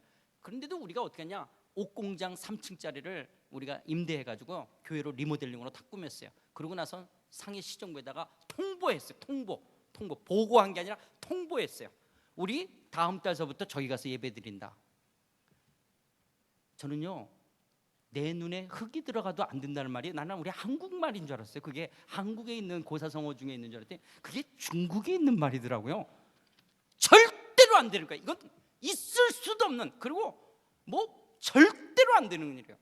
그런데 우리는 어떻게 생각냐? 무슨 소리냐? 상하이가 국제도시이고 외국인들이 이렇게 왔다면 우리가 외국인들에게 종교 활동도 자유롭게 해야 되지 않느냐? 무슨 소리냐? 뭐 KBS, MBC, 그다음에 CNN 다 해서 세계적으로 연원화시키자. 한국 사람이 모여서 우리가 중국 사람 선교하고 예배 같이 드리겠다는 게 아니라 한국 사람들끼리 모여서 한국말로 예배 드리겠다는데 왜 안 되냐? 이렇게 난리를 치면 그냥 하라 그럴 줄 알았어요. 진짜 안 되는 거예요. 그런데 진짜 안 되는데 이미 우리는 일을 저지른 거예요. 우리 한국 사람들은 가능성만 조금만 있으면 일단 하잖아요. 일을 저지르잖아요. 일본 사람은 97% 가능성이 있어도 3%의 문제 때문에 준비하는데 우리는 3% 가능성만 있으면 하는 일을 저지르니까 이미 교회를 다 리모델링으로 꾸미려고 돈이 들어갔죠. 그거 계약했죠. 그러니까 한국 돈으로 적어도 한 2억 5천 3억 정도를 이게 지금 다시 돌아가게 되어지면 이뤄야 되는 거예요. 그런데 또 교회 내부에서 교회 돈이니까 재직해라는 데 있어요. 이제 이런 문제 있어요. 목사님, 다 뭐 잘해보자라고 남의 나라 와서 우리 하다가 그렇게 됐으니까 어떻게 하겠습니까? 이렇게 손 들고 이제 털고 그냥 들어가자. 이렇게 말하시는 분도 있지만 상하이의 상사 주전으로 나오신 분들은 다 회사에서 나름대로 똑똑한 개성과 지성을 겸비하신 분들이에요. 개 같은 지랄가 이런 하여튼 그런 분들도 같이 모여 있는 거예요. 이런 개성과 지성을 겸비한 그런 같은 분들이 오셔서 어떤 분이 딱 그러는 거예요. 어쨌든 헌금으로 한 돈인데 헌금으로 했으니까 이걸 잃어버리면 누군가가 책임을 져야 되지. 책임? 그러면 그게 건축 현장, 그다음에 내가 담임 목사니까 내가 이걸 누군가가 책임을 져야 된다는 거예요. 이걸 누가 이렇게 될지 아무도 몰랐죠. 그때 누구도 모르는데 그럼 이걸 헌금인데 이걸 이 외부 문제보다 내부 문제가 훨씬 더 이래서 교회가 시험 들고 이래서 교회가 깨지고 이래서 목사가 쫓겨나는 거구나. 이런 상황들 속에서 중국에서는요, 내 눈에 흙이 들어가도 안 된다 그러죠. 내부에서는 책임을 지라 그러죠. 이러는 거예요. 하나님, 내가 이럴까 봐 이제 기도하기 시작합니다. 상하 운동하는 거 있죠. 무릎 꿇고 하나님, 오직 주만 바라보나이다. 주만 바라보나이다. 그래서 주만 바라보나이라고 기도할 때 아직 환경은 변하지 않지만 그 새벽녘에 찾아오시는 성령님의 그 터치하심이, 기영아, 두려워하지 마, 두려워하지 마. 때로는 우리 인생의 문제 속에요, 감당할 수 없는, 그래서 내 한계 속에 때로는 해결할 수 없는 어떤 인생의 막막함, 그런 절벽과 같은 마지막 상황 속에 하나님 앞에 엎드려 기도하는 비 맞은 비둘기 한번 생각해 보세요. 놀란 토끼 한번 생각해 보세요. 정말 안절부절하면서 놀란 토끼가 그 눈을 돌리면서 충혈된 눈으로, 그리고 귀를 쫑긋하게 보는 것처럼 그리고 그 비 맞은 비둘기처럼 벌벌 떠는 우리 인생의 그런 문제들 앞에 속에서 그 막막함 답답함 앞에 오직 주만 바라보겠다라고 엎드려 기도할 때 상황과 형편은 변화되지 않았지만 하나님께서 내 기도를 들으신다는 첫 번째 사인이 하나님의 위로로 다가오신 줄 믿습니다. 두려워하지 마, 두려워하지 마, 두려워하지 마. 여러분들이 2011년 이 한 해를 사시면서 여러분들이 가졌던 어떤 두려움들이 있으십니까? 아니, 다가오는 2012년을 바라보면서 여전히 여러분의 마음속에 묵직한 여러분 마음속에 두려움들이 여러분의 마음속에 불안함처럼 다가오십니까? 오직 주만 바라보는 자에게 하나님의 위로가 있는 줄 믿습니다. 두 번째로, 오직 주만 바라보는 자에게 하나님의, 두 번째로 오직 주만 바라보는 자에게 하나님의 주되심이 있습니다. 하나님의 주되심이 있어요. 하나님의 주되심이 있어요. 여러분, 그 15절 후반부 보면 이 전쟁은 너희에게 속한 것이 아니요 하나님께 속한 것이니라. 이 전쟁은 너희에게 속한 것이 아니요 하나님께 속한 것이니라는 거예요. 어쩌면요, 하나님께서 지금 여호사밧에게 말씀하고자 하신 가장 중요한 메시지가 바로 이 말씀이었어요. 물론 다윗하고 골리앗이 전쟁하면서 싸우면서 다윗이 이런 말을 하죠. 전쟁의 승패는 칼과 창에 있는 것이 아니라 여호와께 속한 것이니라. 물론 전쟁의 승패가 칼과 창의 어떤 힘에 있는 것이 하나님께 속했다는 말이지만, 오늘 이 여호사밧이 했던 말은 뭐냐? 로드십에 대한 이야기입니다. 로드십. 여호사밧, 너 왜 이렇게 열심히 사니? 너 왜 이렇게 열심히 살았어? 유다가 네 나라야? 네가 왕이기 때문에 유다가 네 백성이야? 그래? 그러면 이 싸움은 너한테 속한 싸움이야. 그러나 유다가 하나님의 나라요, 유다 백성이 하나님의 백성이라면 이 싸움은 하나님께 속한 싸움이라는 거예요. 누구 것이냐라는 거예요. 누구 것이냐라는 거예요. 오늘 여러분들이 왜 이렇게 열심히 사십니까? 왜 이렇게 최선을 다해 사시려고 그러십니까? 오늘 내가 주인 삼고 내가 움켜잡고 내가 붙들고 있는 거, 내 거, 내 인생.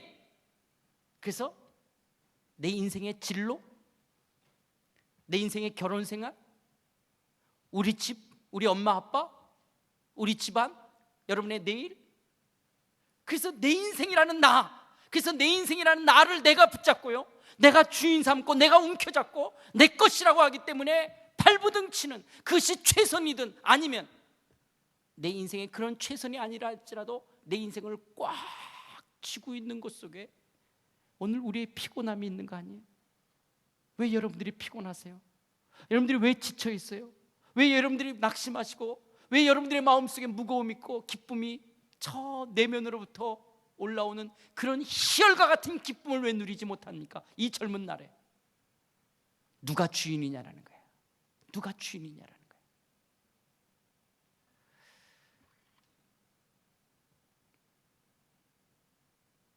저도 제 인생의 삶에 주인 되었던, 저는 모태신앙이었어요.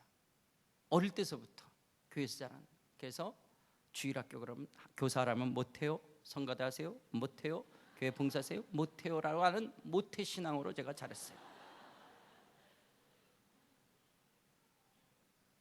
그런데 그런 부모님 밑에서 제가 성장을 하면서 막내고, 저희 아버님하고 제가 나이 차이가 굉장히 많이 났어요. 늦게 제가 낳았던 막내였기 때문에 저는 아버님이 있기 때문에 든든함보다는 아버님을 내가 도리어 앞으로 어떻게 모셔야 되냐, 봉양해야 되냐, 이것이 더 부담돼서 성장했지, 아버지가 있어서 든든한 그런 것은 아니었어요. 그래도 그런 아버지가 있어야 돼요. 돌아가시고 난 보니까 그래도 그런 아버지가 있었던 게 좋았던 것 같은데, 그렇게 성장하는 가운데 이남의 친척이 없었어요.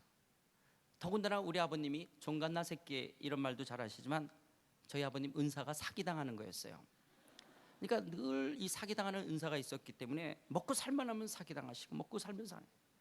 그래서 저희 어머님이 늘 이 문제를 해결할 수가 없었어요. 왜냐하면 친척이 없고 뭐 남한에 누구도 없으니까. 그것이 저희 어머님이 삼각산 기도원에 가시는 거였어요.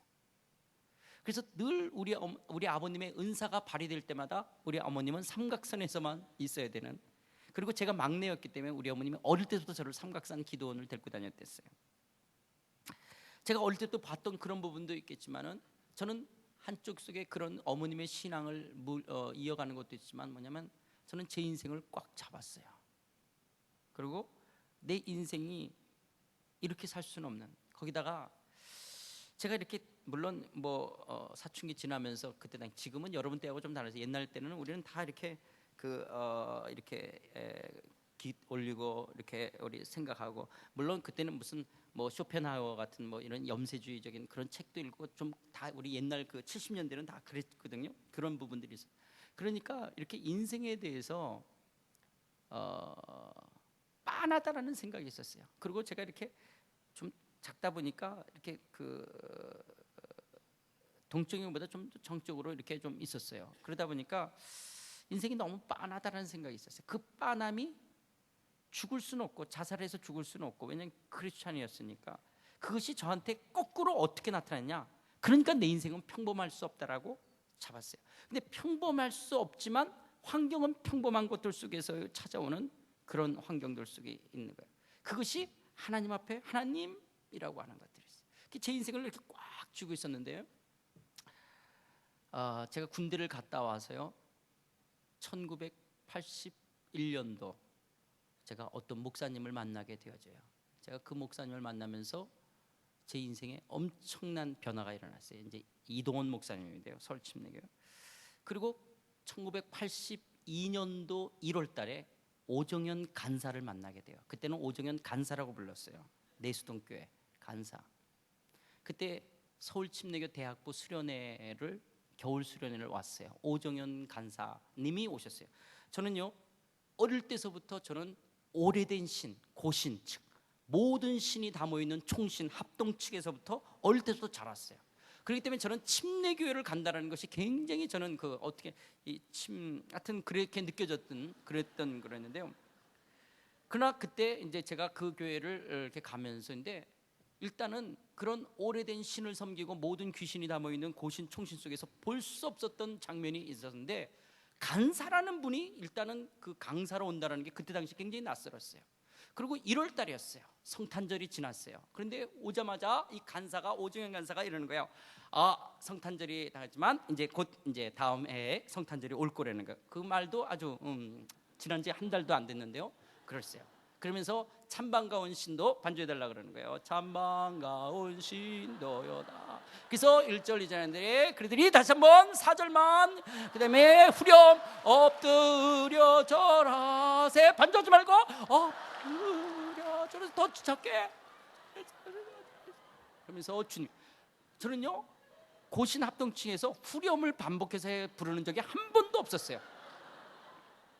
그리고 중간에 반주하지 말라 그러는 거 근데 그때 당시도 벌써 그게 저한테는 굉장히 이렇게 새로웠어요. 우와, 이렇게도 하는구나, 이렇게도 하는구나.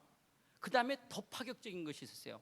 내려오더니 딱 그 가운데 했더니 나를 위해서 손을 놓고 다 기도해달라는 거예요. 이번 수련회에 말씀하신, 우리는 강사한테 이렇게 안수기도 받는다라는 것을 그렇게 고신 합동 측에서는 제가 본 적은 있어도 우리가 강사한테 손 놓는 거 그것도 처음이었어요. 그러면서 제가 이제 알기 시작하는 것이 디사이플십이라고 하는 제자 훈련과 함께 quiet time. 제가 서울 침례 처음 갔는데요, 처음 온 사람들 이제 이렇게 오라 그러는 거예요. 물론 우리 교회가 아무리 고신 합동 측이어도요, 그때 당시 우리 교회도 내게 강 같은 평화 이런 것까지, 예수님 찬양 이 정도까지는 했어요. 그러나 기타를 친다든지 예배 시간 이건 있을 수가 없어서 저희 교회는요. 그리고 새벽 기도에 어떤 분, 다른 교회 다니는 분이 오셔가지고 큰 소리로 기도하면 우리 교회는 장로님 권사님들이 가서 여보 조용히 해, 당신만 기도하냐고. 그래서 다 조용히 기도하는 거예요. 그래서 우리는 새벽 기도 가서 보면 할머니 권사님들이나 장로님들이 저분이 숨을 쉬나 돌아가시나 이렇게 느낄 수 없네. 근데 가끔 아버지, 그래서 살아계시는구나, 그런 교회였던 있어요.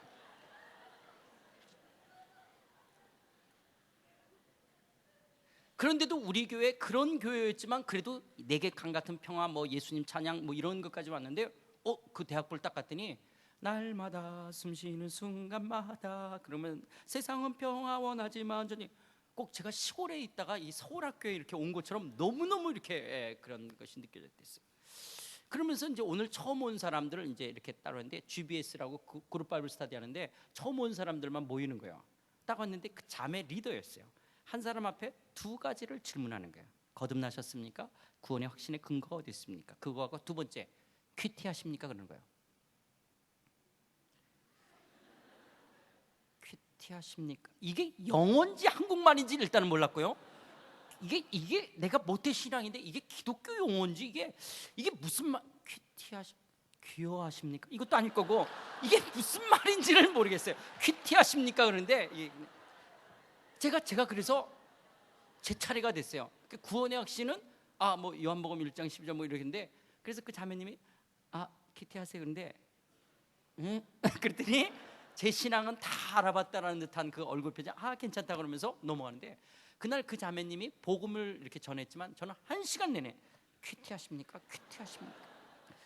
이게 뭔지를 몰랐어요. 그게 이제 quiet time이라는 걸 알면서, 하여튼 제가 1982년도서부터 완전히 미쳤댔어요. 제자훈련에 미쳐가지고 내비게이터와 함께 이 제자훈련에 이제 완전히 빠졌댔어요. 그렇게 쭉 자라다가 이제 제 인생에 그런 로드십에 대해서도 배웠고 제 인생을 다 놓은 것 같았어요. 그런데 이동호 목사님이 이제 미국을 가게 되어지고, 저는 원래 장로교니까 다시 제가 장로교 쪽으로 돌아가야 된다고 생각하면서 제가 대학원 진로 문제하고 딱 그게 겹쳤어요. 근데 그때 오정희 목사님이 이제 미국에 가서 전도사로 결혼해서 한국으로 처음 나왔을 때 이제 여름에 수련회를 충현교회 기도원에서 내수동교회 수련회를 인도했어요. 그래서 이제 오 목사님을 좀 만나야 되겠다라고 거기를 갔는데, 낮 시간에 마침 그때 당시 거기에 손희영, 지금은 목사님이 됐는데 그분이 연대 세브란스 내과 교수였어요. 그분이 로드십에 대한 강의를 하는 거예요. 그러면서 그리스도의 주인 되어 주심 오늘 우리들이 다 내려놓고 주님이 주의 뜻을 내 삶에 이루어지는, 근데 그걸 들으면서 나도 다 아는 말이에요. 또 때로는 나도 가르치기도 했고 나도 그런 것들을 다른 사람하고 나눴던 것들인데, 막상 내 인생의 내 문제 속에서 내가 나를 꽉 쥐고 있던 것들 속에서 너무 힘들었어요.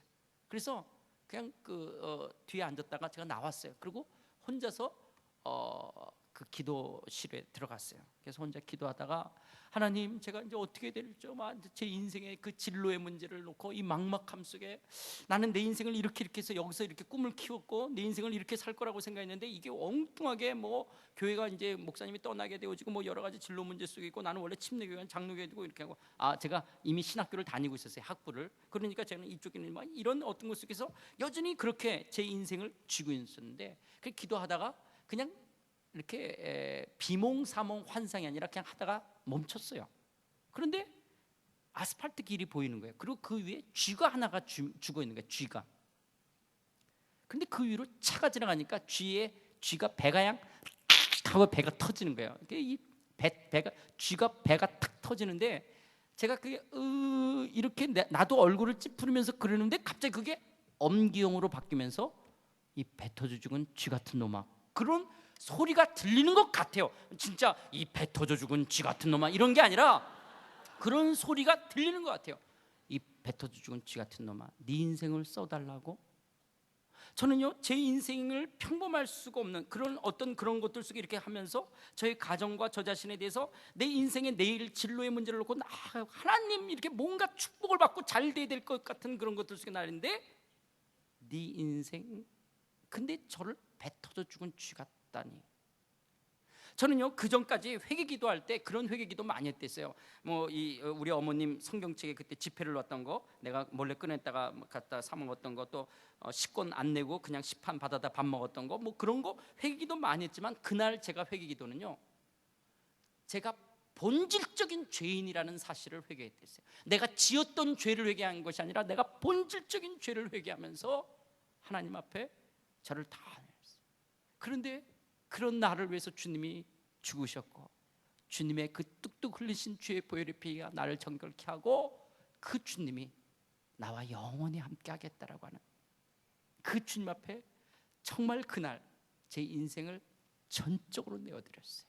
이것은 내가 그렇게 주님 앞에 내어드리면 주님이 내 인생을 축복할 것이다, 이런 차원이 아니라 마치 하얀 백도화지처럼, 하나님, 내 인생의 백도화지를 드립니다. 주님이 내 인생을 빌딩으로 그리든 기와집으로 그리든 초가집으로 그리든 마음대로 하십시오. 마음대로 하십시오. 나를 의롭다 하시고 그리고 나를 떠나지 아니하시고 나와 영원히 함께 하겠다는 그 주님 한 분으로 나는 만족할 수 있습니다를 정말 고백했던 날이 그날이었어요.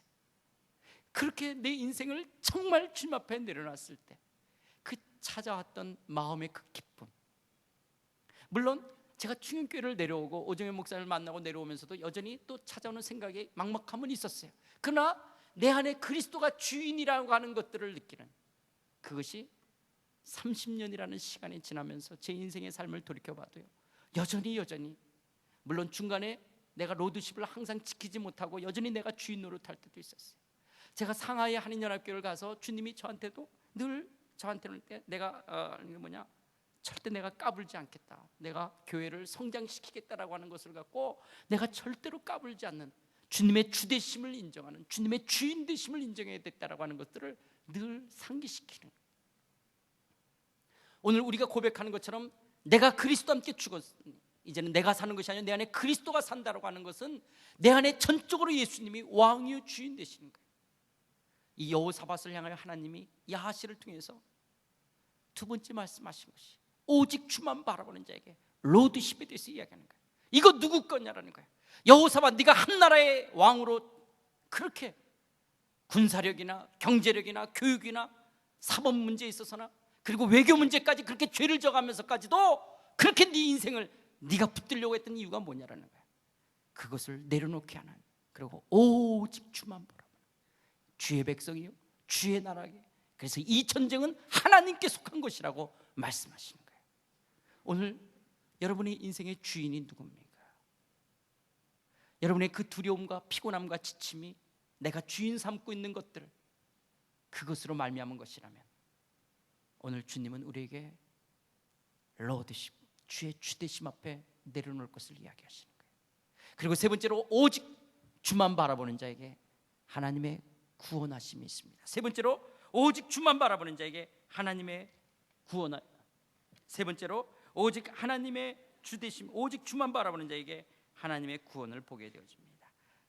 17절 말씀 보면 이 전쟁에는 너희가 싸울 것이 없나니 대오를 이루고 서서 너희와 함께한 여호와가 구원하는 것을 보라. 여호와가 구원하는 것을 보라는 거예요. 여러분, 신앙생활은 하나님이 구원하는 것을 보는 거예요. 여러분, 내가 먼저 하나님을 택한 것이 아니고 내가 먼저 하나님을 사랑한 것이 아니에요. 하나님이 먼저 나를 택하시고 하나님이 먼저 우리를 사랑하셔서 우리에게 다가오시고 이 복음을 깨닫게 하셨어요. 그리고 그 하나님이 우리 인생의 삶을 이끌어 가시고 우리를 미래의 영광스러운 나라까지 우리를 인도해 가실 거예요. 그렇게 하나님이 구원해 가시는 것을 보는 것이 우리의 신앙생활인 거예요. 그런데 우리가 그렇게 하나님이 구원해 가시는 것을 보기보다는 오늘 우리는 어떤 거냐, 자꾸 내가 내 인생을 내가 만들어 가야 되는 것처럼 생각하는 거예요. 그래서 하나님의 힘을 끌어들여서 내가 내 인생을 자꾸 꾸역꾸역 만들어 가야 된다라고 하는 것들 속에 오늘 인생에 무거움이 있는 거예요.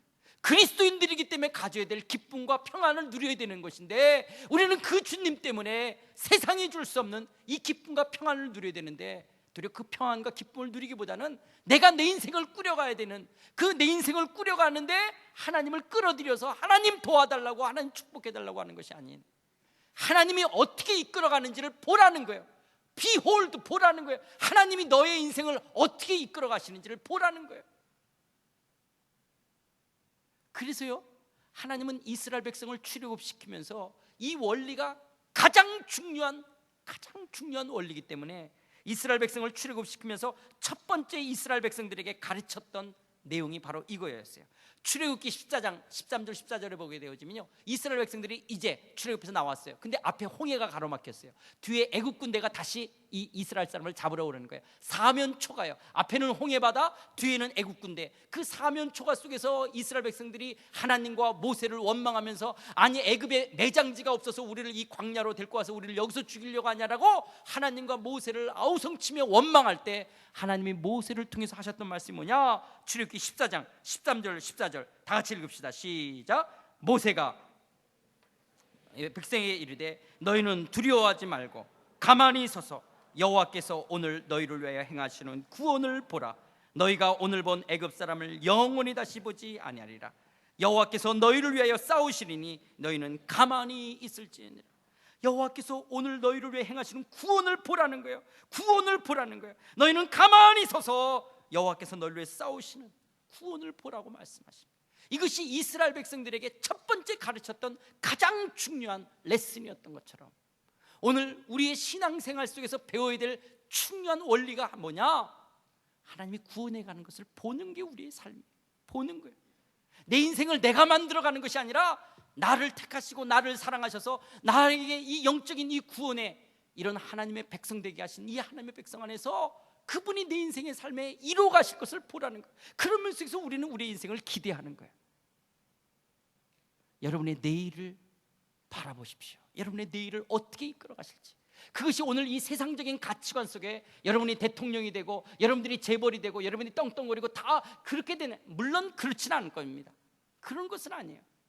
그러나 분명한 사실은 여러분들이 정말 하루에 몇만 원도 못 받는, 아니 몇천 원도 못 받는 일을 하면서 가난하게 사글세방에서 초라하게 살지도 몰라요. 그러나 분명한 것은 주께서 여러분의 삶 속에서 여러분의 삶을 이끌어 오셨을 때 우리는 마지막 날 분명히 고백하는 것은 내 인생의 삶을 이끌어 오신 분이 주님이시기에 나는 모든 것을 합력하여 선을이신 그 주님을 찬양할 수 있도록 여러분들이 정직하게 영적으로 주님 앞에 섰다면, 그리고 여러분 안에 정말 주님이 여러분의 인생의 삶을 이끌어 오신 이 믿음의 여정을 걸어온다면 분명히 여러분들은 고백하게 될 것입니다.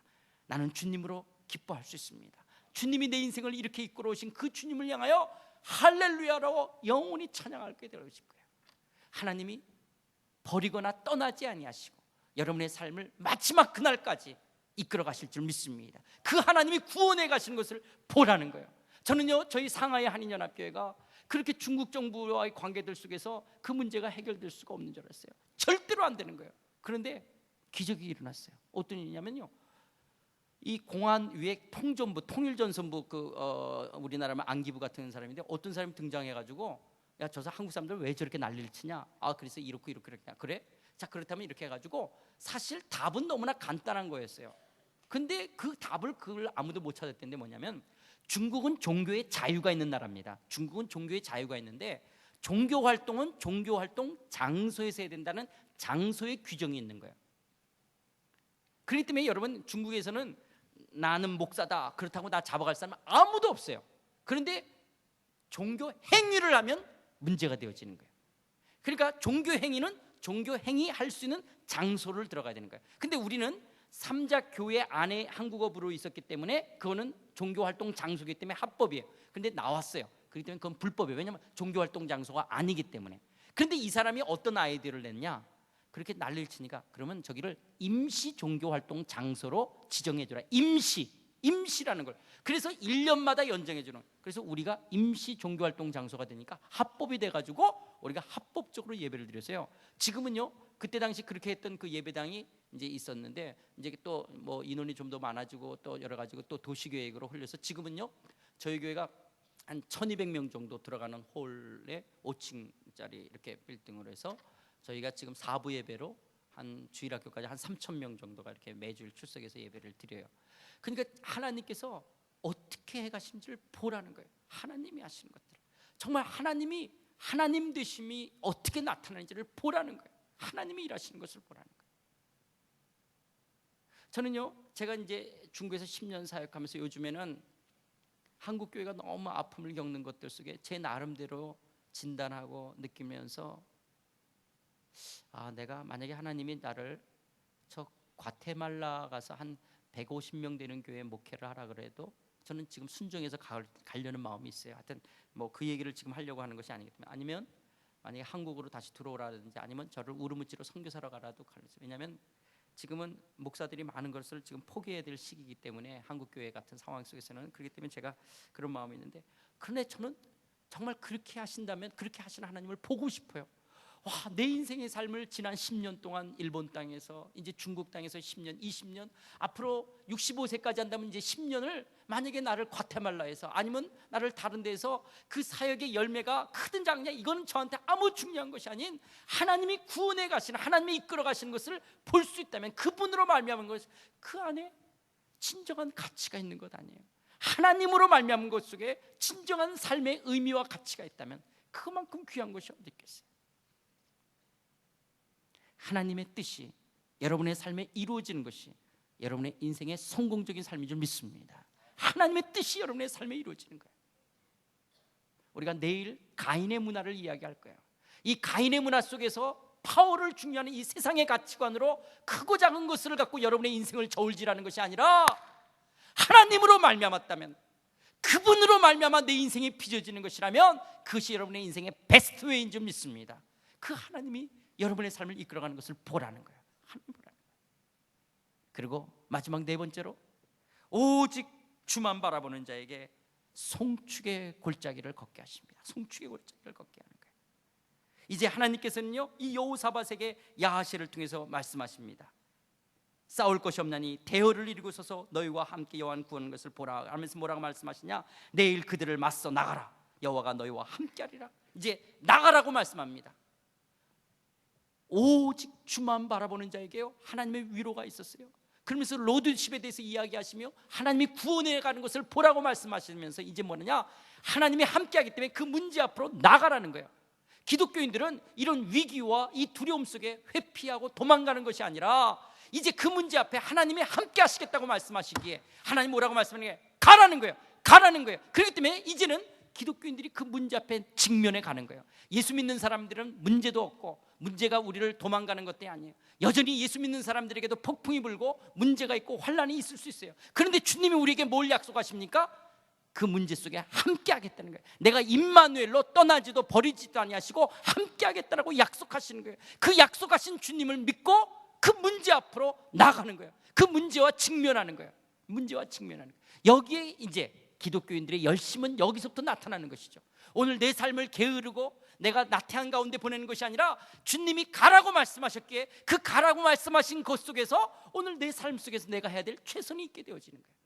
여호사밧이 그 문제 앞에 나가라고 말씀하시는 거예요. 하나님이 함께 하겠다는 것을 믿고 나가는 거예요. 나가는데 어떻게 하냐? 그 하나님을 믿기에 성가대를 조직해서요, 하나님을 찬양하면서 그 적군들 앞에, 그 모압과 암몬과 세일 사람들의 그 엄청난 모래알처럼 많은 적군들 앞에 그들이 문제 앞으로 나가자 기적이 일어났어요. 글쎄, 이 모압, 암몬, 세일 사람들이 자기네들끼리 그만 자체 분열이 일어난 거예요. 자체 분열이 일어나가지고 자기네들끼리 서로 찔러 죽여서 다 죽게 되어지는 거예요. 그러자 25절 26절에 보니까 여호사밧과 그의 백성이 가서 적군의 물건을 탈취할세. 본즉 그 가운데 재물과 의복과 보물이 많이 있으므로 각기 탈취하는데 그 물건이 너무 많아 능히 가져갈 수 없을 만큼 많으므로 사흘 동안에 거두어들이고 넷째 날에 무리가 브라가 골짜기에 모여서 거기서 여호와를 송축한지라. 그러므로 오늘날까지 그것을 브라가 골짜기라 일컬었더라. 나가보니까 다 죽었어요. 그래서 3일 동안이나 전리품을 취하게 돼요. 많은 의복과 많은 재물들과 많은 식량들을 갖고 오게 되어지는 거예요. 과거에 여러분 전쟁의 승리는 그 전리품들을 취하는 거 아니에요? 3일 동안이 취하면서 그 골짜기에 이름을 짓게 되어집니다. 브라가라고 짓게 되어져요. 여러분, 이스라엘 사람들은 인명이나 지명에 의미를 부여해서 이름을 짓지 않습니까? 브라가라는 뜻이 뭐냐? 하나님을 송축한다는 거예요. 송축한다. 어쩌면 지금 유다 사람들에게는 이 골짜기는 피비린내가 나야 될 골짜기였어요. 여호사밧이 죽을 수도 있고요, 자기 아버지와 엄마가, 부모님들이 죽고 자식들이 죽고 어쩌면 다 뿔뿔이 이산 가족이 되어질 수 있는 피비린내가 나야 될 골짜기를 오직 주만 바라보겠다라고, 오직 주만 바라보겠다라고 주 앞에 엎드렸을 때 하나님께서는 여호사밧과 유다에게 송축의 골짜기를 걷게 하시는 것처럼 오늘 우리 인생의 삶, 이 2011년 이제 이틀밖에 남지 않은 오늘 우리 인생, 그리고 다가올 2012년을 바라보면서 이 한 해 여러분들이 정말 열심히 살았다면 정말 여러분들을 박수치면서 여러분을 격려하고 싶습니다. 정말 수고 많으셨습니다.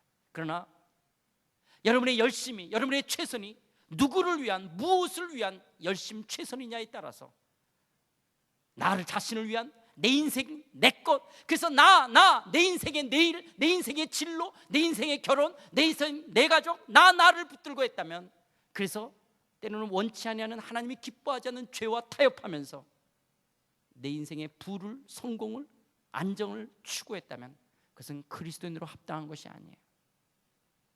그런데 내 열심 속에 갖지 못했기 때문에 이루지 못했기 때문에 여전히 내가 주인 노릇하고 내가 움켜잡고 있는 것들 속에서 피곤함과 지침과 그리고 여러분의 안에서의 좌절과 절망과 그리고 마음속에 기쁨과 평안이 없는, 그래서 적당하게 때로는 우울하게 그러면서 시간을 내려보내고 있다면 오늘 여호사밧이 오직 주만 바라보겠다라고 주 앞에 섰을 때 하나님의 위로하심으로 두려워 말라고 말씀하시고 그리고 로드십에 대해서 이야기하는 것처럼, 누가 주인이냐고 묻는 것처럼 그 주님의 주되심 앞에 나의 모든 문제를 내려놓을 때 하나님은 하나님의 구원하심으로 우리의 삶을 이끌어갈 것입니다. 여러분의 내일을 이끌어갈 것입니다. 여러분의 2012년을 이끌어가시고 여러분의 평생을 이끌어갈 것입니다. 그리고 오직 주만 바라보는 자에게 하나님은 송축의 골짜기를 걷는, 그래서 어느 날 여러분이 이 땅을 떠날 때 하나님께서 내 인생의 삶을 이렇게 이끌어 오셨다라고 그 하나님의 주되심을 기뻐하며 감사하며 송축의 골짜기를 걷는 그분을 찬양하며 그분을 경배하며 그분의 이름을 높여드리는 하나님의 하나님 되심으로 인하여 즐거워하며 우리는 미래의 영광스러운 나라로 들어가게 될 줄 믿습니다. 이런 송축의 골짜기를 걸어가는 2012년 되시기를 주님의 이름으로 축원드립니다. 송축의 골짜기를 걷는 여러분의 평생이 되시기를 주님의 이름으로 축원드립니다.